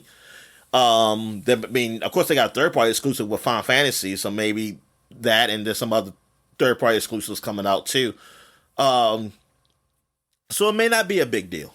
That may not be a big deal, but as a whole, that is big news. That is big news that they don't have anything coming out this year. And the thing is that like I'm just talking as a person who likes games. Like, if you're just a person who's just a fan of Sony or something, and then you're just like, well, still the number one system, even without that. That's not a good brag. If you're telling me you're the number one system and you ain't got no games, and people still buying this system though, that just tells me that what the fuck did they need to have games come out then for? Right. I mean, yeah, they're gonna have some games come out, but they're gonna be like, we don't need to have as many. We can spread it out, save some money. And like we don't need to that point. Yeah. Like, go ahead. You're number one in the console wars. What did that get you? The same 8% cut in staff that Microsoft did. Like, how are you a fan of these companies? Like, what does it get you? They got rid of people. Like, it wasn't that, we're doing so great that we didn't have to cut as many people as they did. It's like, oh yeah, it's understandable. They got to cut people because they're not doing this well. Oh well, right. Like, yeah, that sucks. That sucks for them. But it's like, hey, they did the same thing and they're doing well. So yeah, like you said, why are you a fan of this? Like, why would you be a fan of anything? Like, I mean, now, I mean, like, and a fan of the way these people are that we see on the internet of these consoles. That's what I mean. Like, yeah, you're a fan of gaming. Yes, I'm a fan. I'm playing games, but I'm not a fan to a point where I'm like rooting for a company or something. I want good games, and I want to enjoy games, and I don't want you to be where you're cutting people like you're cutting staff and stuff. Like, I understand if like a game fails, and that's sad. I'm like, darn, I feel bad. I don't want something to fail. Like, I don't root for somebody to fail. Like, that's the thing I find with some people, like, they root for like, oh, yeah, this game just sucks and stuff. Like, I don't want the game to suck. I want them to be good. The only time I'm rooting for a game to suck is because I don't have enough time to play another game. yeah, it's for selfish reasons like that. Because I definitely don't have no stock in like competition, like where I'll make money. Like, say, yes, that game sucks, and now I can make more money for my game. I don't have no money into this. I lose money in this. Like, I'm just spending money. But you shouldn't be like rooting for these companies like that, like or make excuses. Look, you just like the games. This is the console you have. And then you criticize when things go wrong. Shit. Mm-hmm. Like, this something should be criticized, or how the console is so successful. Like, I'll be criticizing, like, man, this console is so successful and everything, and they're number one. I mean, well, not counting like the Switch or anything like that, but I mean, between the main consoles, like for the like really hardcore gamers and stuff like that, they're far away of the lead. Why don't we have any games? Mm-hmm. Are you resting on your fucking laurels here? And then oh, wait a minute, y'all getting rid of staff too? What the hell's going on? Wait a minute, y'all number one. Yep. What a victory lap. Yeah, it's just it is absolutely insane. It's not just video games. Like this is happening everywhere. But like, Oh yeah, the fact that like all these companies are just seemingly so short-sighted that who's gonna make your games in the future? Are you expecting the people that are left to now do twice as much work to get these games done? no You AI. think that's going to result? Well, I guess that's the reality, right? But And AI is going to play them. AI is Don't going to you- sell to other AI. don't you have to get to the point where you have that established first, though? Like, AI is not at that point yet. Like, they aren't making these games with AI. No, they're not. I'm just joking. No, They're but not, you're yeah. you're not wrong though. I mean, I think that is fully their intention, is to get to a point where AI can supplement Yeah. the people that they have gotten rid of, but I don't think in reality we're at that point yet. So you're only going to put more work on fewer staff, and you're only going to result in crappier, buggier games that you don't do QA on because you fired your entire QA staff as well, or found the cheapest contractor or whatever you have. And it's just Yeah, like, definitely. I mean, we're already seeing less games from the big companies. Like, Yeah. there's more games because of all these independent games and stuff, but it's just that you can't really sort through all of them. You can't. Yeah. I mean, we can't really sort through all of them. They're all hit and miss. Even when they probably some hits out there, it's just that's too many games. But the big companies, we're seeing it. We've been seeing it for years now. We're not seeing as many games from them, so there'll be fewer games while they charge a higher price for them and stuff. That I mean, that's how they get their money. It's like it's going to be. It's almost going to make gaming to almost exclusive, probably an exclusive camp eventually. Like only a few people really be into it. yeah, it could be. I mean, you see some people out there like, oh yeah, games are still the cheapest they've ever been. And it's like, no, that ain't it, Chief. Like, this is not what we're getting into. If you want to go and pay $600 for a game because it cost the studio, $3 million to make or whatever, like, go right ahead. But that's not going to be most people. Was it Rockstar that like the CEO had said, like, oh, gaming's the lowest time versus cost out of all entertainment. You go to a 2-hour movie for $20 and you pay $60 for a video game that you spend like 20 million hours in. It's like, yeah, okay, I see what you're angling at, but this is not going to work out for you, and it's not going to work out for us. So maybe stop doing that. And I'm not against these quadruple A games like Skull and Bones. Quadruple A. But like your Grand Theft Autos, I don't even know what else you could consider that anymore. Like, maybe at one point you would have said Call of Duty, but Call of Duty is just so long in the tooth at this point that they've run out of ideas and scenarios to be fresh. Just Assassin's Creed stuff, the Ubisoft stuff. Yeah. Well, okay, like a Spider-Man. I mean, the Sony ones. I guess the reality is not to make it about Sony, but they are the ones producing that content right now outside of like a Grand Theft Auto. Yeah. You can't make every game that. And it feels like from the rumors going around that, okay, what they were going to try and do was pivot into live service games. And that's why they brought Bungie in, and they were working on 12 live service games. What are you doing? 12 live service games? Really? Are you expecting like the majority of them just to not? Are you throwing shit at the wall to see what sticks? That's what I'm thinking. I'm thinking they doing it because they're not all going to be successful. But if that's the case, you don't make them for $3 million or $300 million a piece or whatever. No. Like, that's not going to work out for you. You can make a smaller project, and that's how they become big. Because the live service games that we know that have become big, they were small. They were small. Like, And they got built out. They came out of something. They came out of something else. Fortnite came out of something else. PUBG was small. Off PUBG. PUBG was small. I mean, look at it. I mean, look at it initially. I mean, even graphically and all that stuff. It's not like it's not a super expensive looking game or anything, you know. No. The thing about live service games, the most important thing it seems like, is being there with the community and creating more content to feed the growing player base. Like, obviously you have to have something to start out with. You need to get something to hook people.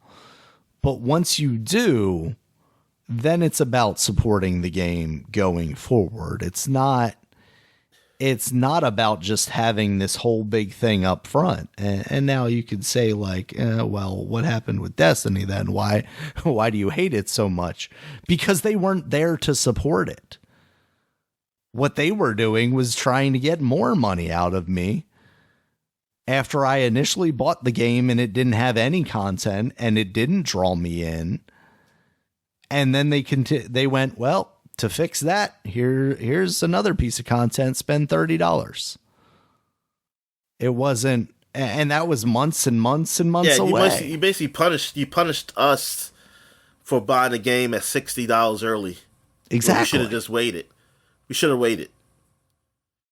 So I don't even know that, even though I know Destiny is a live service game and maybe, you know, one of the early, if we want to classify like that specific style of live service game is what we're now dealing with, where you have all your loot and you have all that bullshit. But like it was a failure as far as I consider it. You know, Destiny 2, if you want to wipe Destiny 1 off as like that was the prototype and a failure in my opinion, Destiny 2 is where they like started it out. But even then, like, what's the complaint that you always hear about Destiny? It's too few and far between for new content. Whereas you look over at Fortnite, and obviously Epic is just a gigantic company at this point, maybe a little slimmer after cutting. And that's free to play. And it's free to play. But they're putting content out every week. That's what I'm saying. It's free. That's what I'm saying. I mean, I'm saying that's a plus. It's free to play. No, absolutely. Yeah. And it's not even just like, okay, yeah, they're putting out skins every week. No, they're doing these seasons like almost like every 2-3 months. Yeah. Where there's just like this grand new gimmick. There's, now you can swing around like Spider-Man. Now there's vehicles. Now there's fishing. Now there's something. Now there's a Lady Gaga concert. Like it might not be for everybody, but man, with as much content as they put out, it feels like there's something for everyone. It's just, I don't understand how these businesses think they can run the way they are. And you could say like, okay, this is the correction. They know they can't run the way they are. You know, they have to get rid of these people because these people weren't doing anything there. And it's like, okay, the way I see it is anytime you have an employee that's not doing anything, that's your failing because you're not giving them something to do. Now, if you're telling me that you have to completely radically restructure and we no longer need these jobs because what we're doing from now on is going to be completely, different, and this person's going to be doing this and that and this, you get one shot. Hold on. I'm sorry, Daniel. Hold on real quick. You're fine.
Gotta get my Chromecast.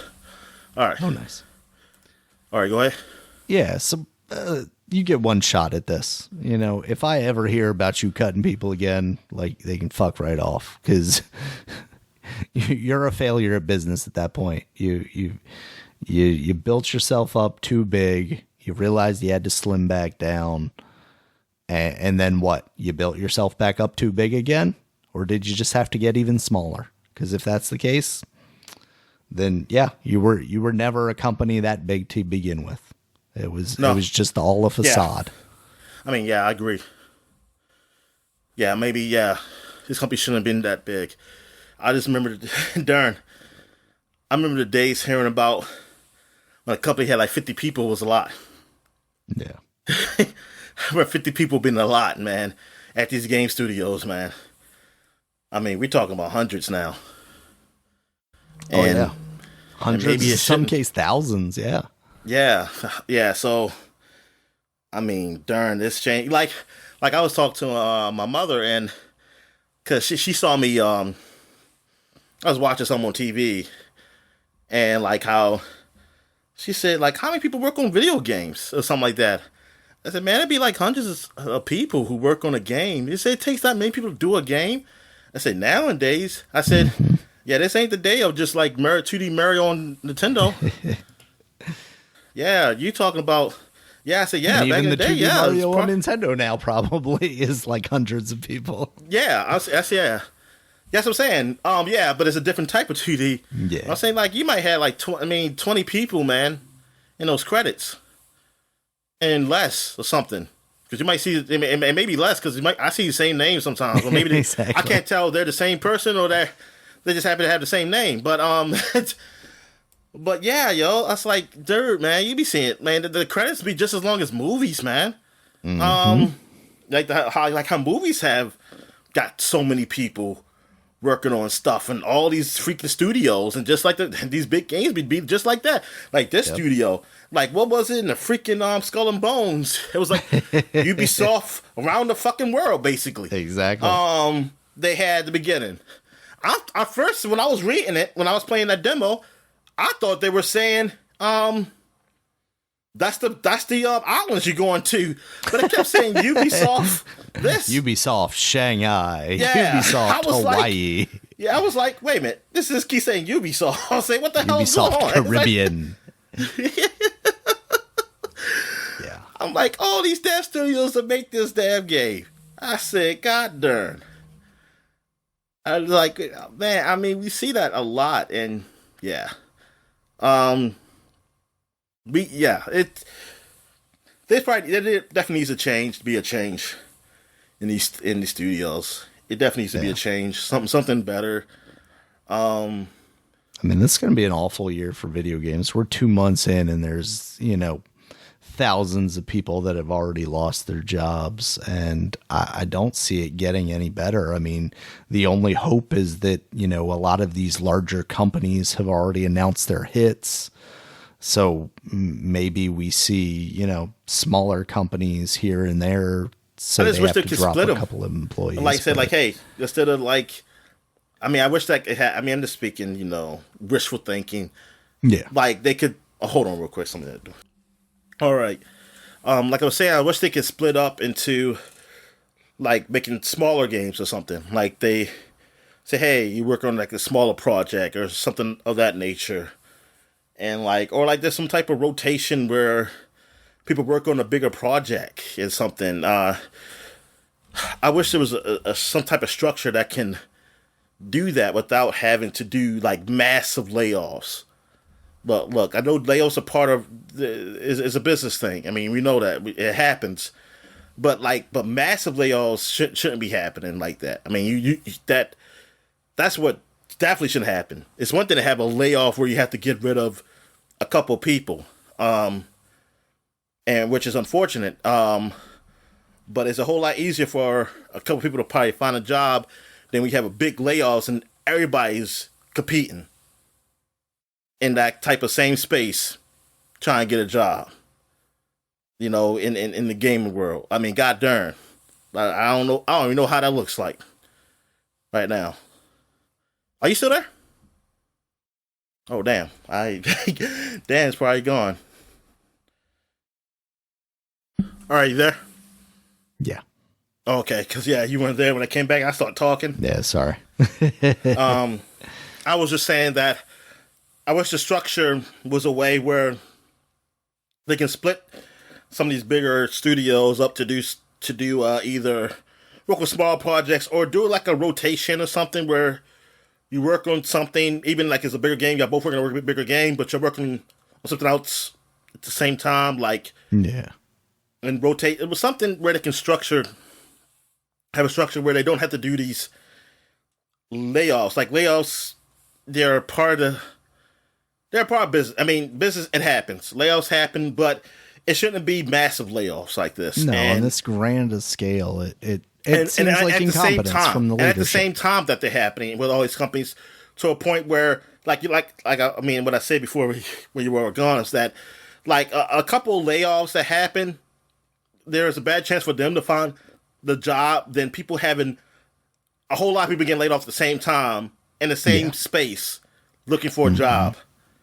Like, I don't even know I don't even know how that looks like. Like, everybody's looking for a job right now, and there's a lot of people looking for a job right now because they all got laid off at the same time.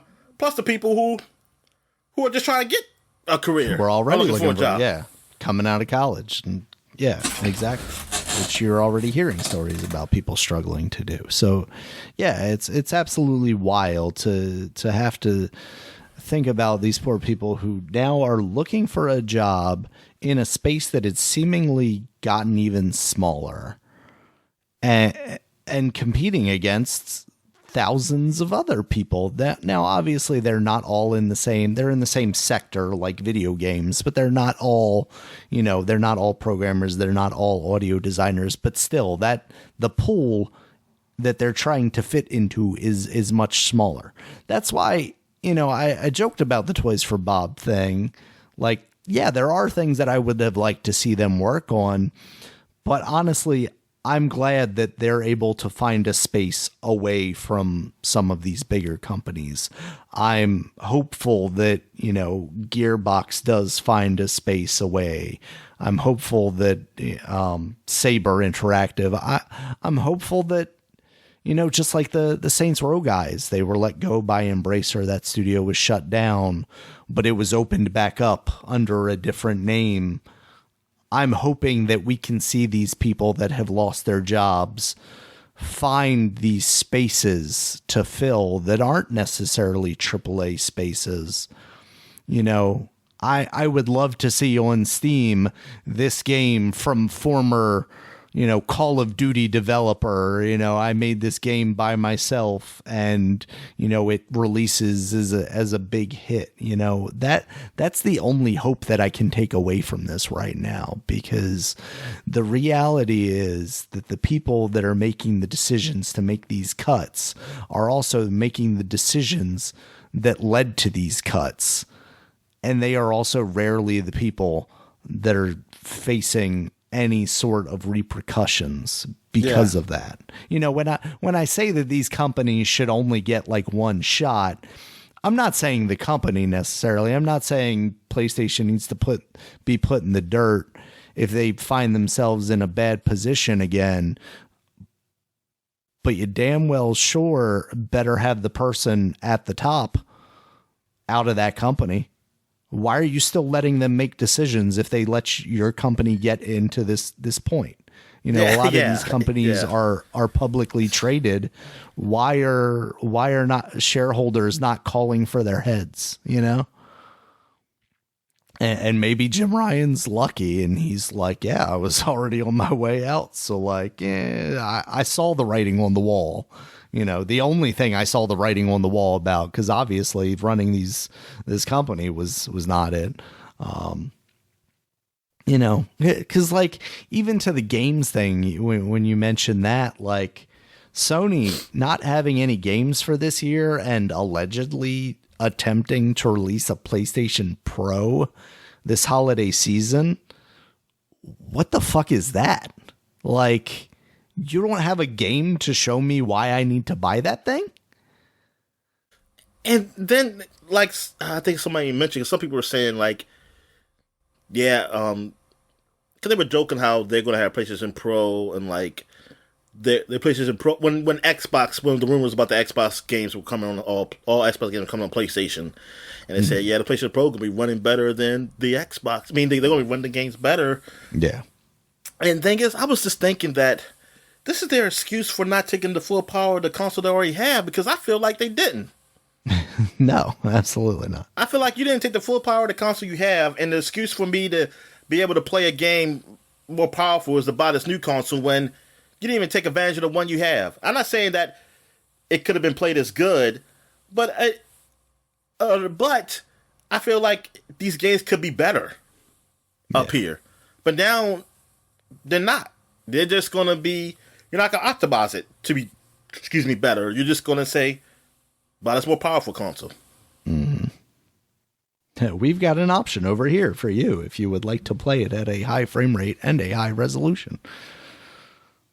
Yeah, that's the unfortunate thing we're seeing out of these mid-generation refreshes as they've come to find themselves doing. Yeah, I really don't want to go another week with another story like this, and it feels like, we've gotten most of these big companies out of the way. Well, I'm going to tell you this: it's coming here, Daniel. It's coming here. Uh-oh. What does that mean, Dominic? Which one of us getting cut? Yeah, it's maybe are we gonna both have of to us. fire? Are we gonna have to AI fire our doing the producer? podcast. Oh God. Yeah, just like I feel like I end up speechless by the end of these things every time. But like, who's next? Like Ubisoft? I guess haven't really heard from them yet, right? I mean Rockstar, obviously, but they are set to release the biggest game ever next year. Can we say that without like any hyperbole? Is that accurate? It is. I mean, considering the success of Grand Theft Auto 5, like I feel like that can be said with no hyperbole. That Grand Theft Auto 6 will be the biggest game ever to release. And I swear to God, if we see people getting released from that company on a mass scale the year before that game gets released, like I'm done with this industry, Dominic. Like I'm done. Like I'm playing indie games made by one person from now on. That's it. Yeah, and I wouldn't blame you, Daniel. I would not blame you one bit. Like I don't need a console anymore. I'm just gonna have my PC and I'll download Stardew Valley and I'll play that for the rest of my life. Like it's just I'm still waiting for Witchbrook, man. When's Witchbrook come out? Yeah.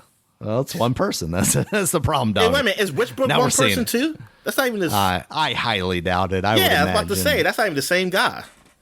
Oh yeah, no, it's not. It's just the same publisher, right? It's Chucklefish. Yeah, because he's working on the Haunted Chocolatier. That's what I'm saying. I was like, wait a minute. This ain't made by one person though. They don't got an excuse. What's the excuse for this game not coming out?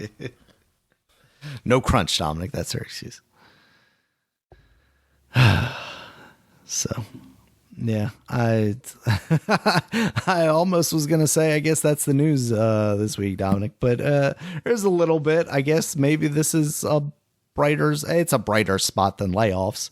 I don't know that it's a totally bright spot. Did you have anything else about the cuts before we get into this other news? Go ahead. All right. Yeah, so there was a Pokemon Presents this week. Really not much out of this. But there was one big piece of news. There was some Pokemon Go update stuff they talked about. There's also a new mobile game that is going to be basically you opening card packs digitally. And you get like a pack or two a day, and man, that's definitely going to get people into are you very playing? Bad place. Are you playing with these cards though, or are you just opening cards? They have the ability to play with, but the focus of the trailer in this Pokemon Presents was definitely opening card packs and collecting the cards, which, like, to an extent appeals to me, because over the past couple of years, I've definitely like been seeing the trend of Pokemon card opening like increase. And I'm like, yeah, some of those cards really do look cool, but like, what am I going to do with them? I don't need that. But if it's just a little collection on my phone and I don't have to spend money because I'm just opening up 2 card packs a day, like, yeah, sure, whatever. That could keep my interest for a little bit. Can't you just look at a video of somebody doing it and just pretend that's you? No. And most likely it'll work for you because there'll be a white hand. It's funny that you say that, because there's a guy on TikTok that I looked at for a bit that would open them. But like after a while, and I don't know why, I think it was some kind of like incentive thing, but like he started using the filter to put a potato over his face. It's just like, this is weird. I don't. Why am I watching this anymore? I can't feel like I'm represented by this potato, I guess. Yeah, no, honestly, like watching people do that honestly gave me more of an itch to go and like do it myself. So no, I didn't get that same level of satisfaction out of it. All right, Dominic, but let's get into the biggest news coming out of this. Pokemon Legends ZA or Z-A or Z-A or something. I say Zay. I'd rather for them do Pokemon Legends AZ or something. I don't know. Man, I don't know why ZA. Because it's alphabetical order. Oh, okay. But well, they saw the new KFC pizza chicken, so they were like, we gotta make Pokemon ZA now.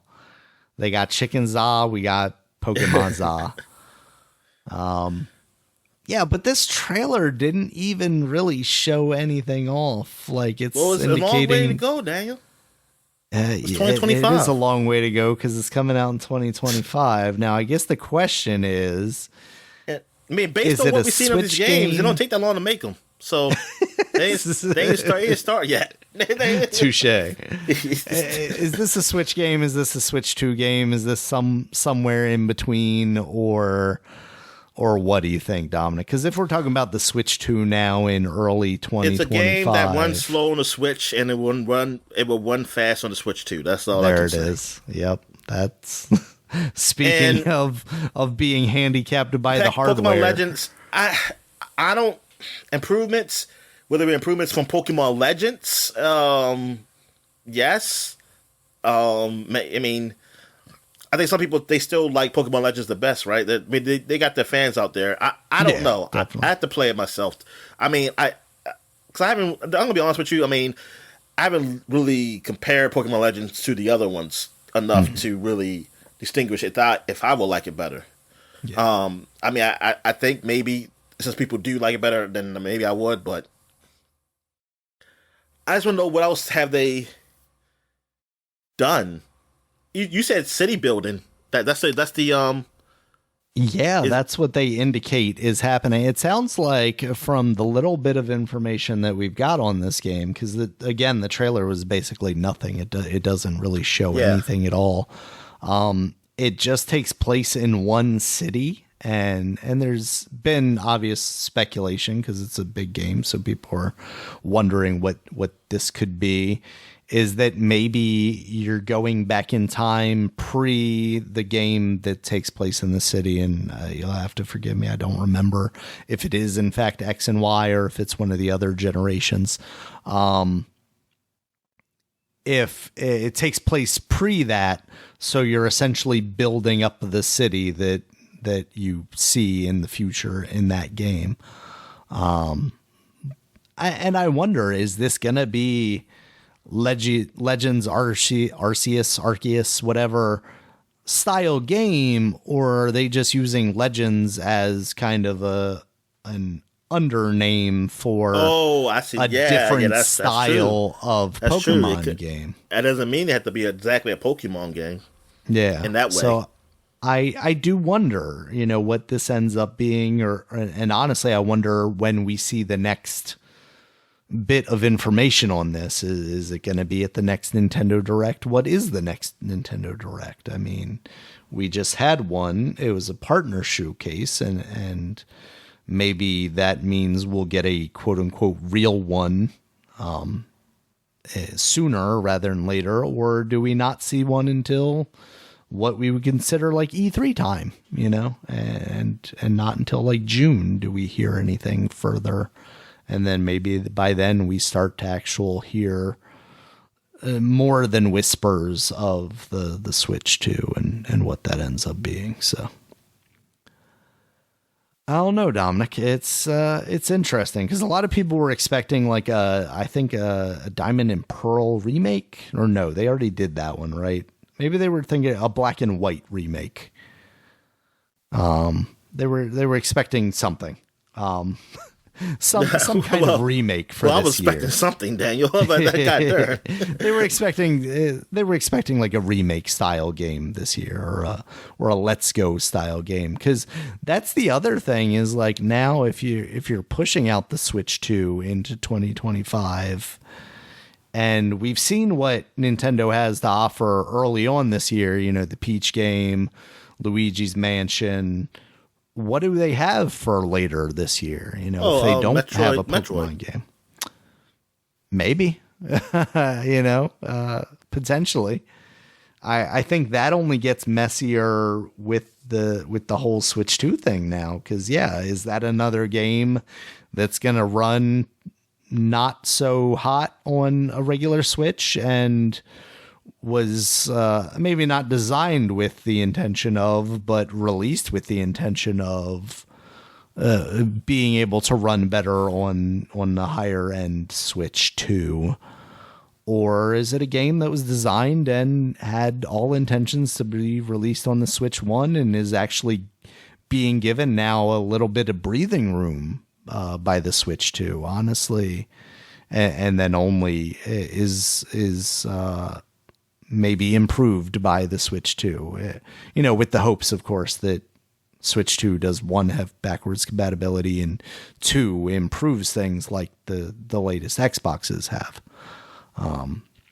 That's putting a lot of faith in Nintendo, but I'm hoping that to be the case. So I would love to see a Metroid, but I do not want to see a compromised Metroid. I don't know if a lot of people would consider it this way, but the Metroid 2 remake that was made for the 3DS, like months before the release of the Nintendo Switch, I was disappointed that wasn't just a Switch game, or that didn't find its way onto the Switch in some way, shape, or form in an improved fashion. And so I don't want Metroid Prime 4 after all these years to come out as kind of this neutered thing for the Switch just because that's where it's existed, that's, and we never got the Switch Pro that would have improved performance, and we never got, backwards compatibility that makes it run better on a Switch 2. Switch 2 being backwards compatible with that performance enhancement really is the gold standard, the thing that I feel like is the largest want for me, at least. So, that was the Pokemon Presents. This is definitely Florida, man. Why is that? You see this guy with his shirt off and shorts, and it don't look like he should be having a shirt off. But Dominic, I don't know. I don't know if that's just Florida. That just sounds like sports to me. No, this ain't like a. This ain't this no like the way guy's he's not sitting even in the stands. They're just showing out in the city. Yeah, no, because it's not like people take the shirt. It's like they're just like woo. This ain't that kind of atmosphere right now. Okay, he's just chill sitting on the he's sitting really in the just seat chill drinking sitting. his beer. Because I don't think I don't know that was that his original seat, because he didn't have his shirt off before.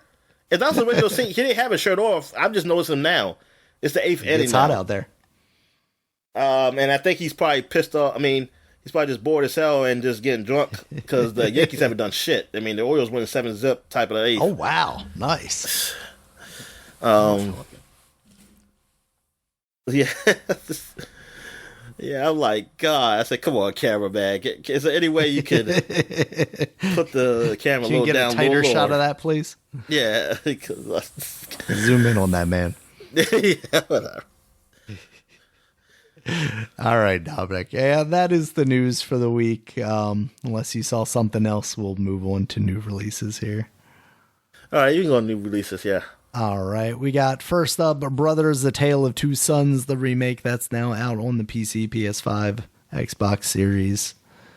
So that, we were looking at reviews of that, or opinion pieces, I guess, really, on that earlier with some pretty harsh opinions from PC Gamer about how basically it sounds like this is... but that's elitist kind of PC, PC talk. That's all that is, Daniel. I need to hear from someone else. I will say, when I first saw this trailer, I definitely felt like some of the character of that original game was definitely missing. So I was joking. Where that's coming. I'm sorry. I was kind of joking. I have no idea. Oh, okay. I just saw somebody in the comments say that though. Okay. This is just a police. I just need to know if this is the game I should play, because this just sound like a PC elitist kind of stuff about graphics and shit. Well, then read the review. Don't read the opinion piece. Come on. That wasn't the review. Yeah, I don't know. I think that game probably still holds up plenty fine.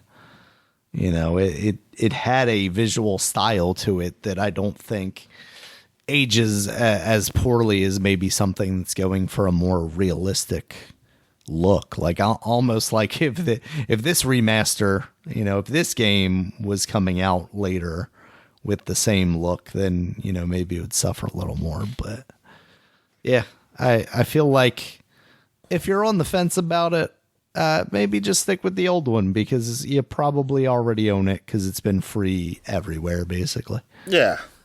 So. Yeah, I guess so. Yeah. I mean, yeah, I exactly. Yeah, I'll probably just, if I'm going to try it, I'll try the original. And then I might just try that one just to compare it. Yeah. If I can be part of the conversation. Yeah, this is horrible what they're thinking. These eyes look dead. Yeah. All right. Maybe a better way to go about this. Star Wars Dark Forces got a remaster. That's out on PC, Nintendo Switch, PS4, PS5, Xbox One, and Series consoles. And I've been hearing some pretty positive feedback on that one. So, that's good. Yeah. So that is the OG first person shooter in the Star Wars universe before we got into like the Jedi games. So that's pretty cool to see. And then the big one, Dominic, this week is Final Fantasy VII Rebirth, out now on the PS5. Reviews hit last week. Those have been pretty glowing on that. So it sounds like this is even more ambitious than the first game, than Remake. And obviously following the story of Remake, you're going off in kind of a different direction than that original game now. So it sounds like maybe there's a little more freedom to do something different for the people. I muted the words up there so I won't get spoiled okay. For it. But somehow I still saw a tweet by somebody, and I'm going to have to complain to Elon about that. You know what I'm saying, Elon? I should not have seen this shit. Was it the bikinis? Are you mad you saw the bikinis? Oh, no. I do. You've got it so muted that you haven't seen them yet. I'm sorry. No, I haven't seen them. I heard somebody mention it in like a comment or something at the review. They said, I saw teeth in a bikini and that sold me. That's what somebody said. Okay. Yes. That has been a hit on Twitter, Dominic. So sorry for spoiling it, but you have that to look forward to. So yeah, it's a game that, like, much like Remake, I was very, like, intrigued by, but not necessarily a game that I want to play, even though it sounds like this one is improved in basically all aspects from that game, including the combat. So you know why? Because I didn't put I guess I didn't put Final Fantasy VII Rebirth as one word, because that's what the hashtag is. So there we go. Mute that too.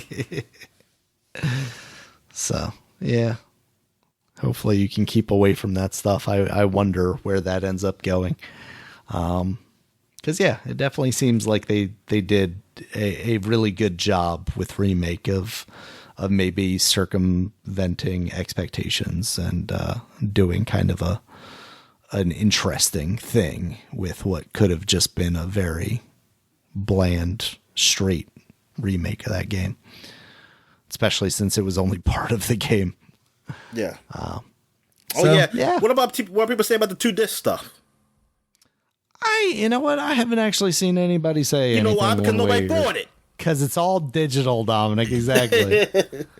All these reviewers aren't buying discs. Yeah, exactly. I mean, somebody bought it, but I'm just saying, like, people up here who all say, "No, we gotta save copies. We gotta keep physical copies. We gotta keep going. Get the hell out of here. You ain't buying them." Speaking of physical copies, I got a notification from Target earlier that Final Fantasy Rebirth is now available. Trying to get me to buy physical, Dominic.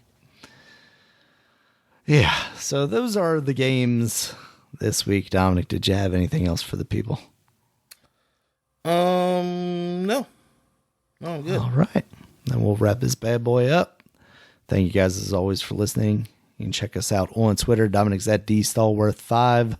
Just don't mention Final Fantasy Rebirth in your tweet, and it will probably get to him.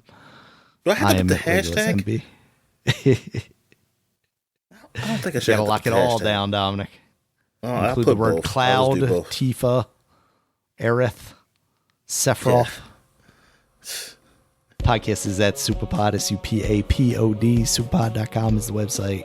You can check us out there. It has all of our previous podcasts, as well as links to all the places you can find us, including YouTube, where there's a video version of this podcast, as well as iTunes, Stitcher, Google Podcasts, Spotify, all the places you find audio podcasts.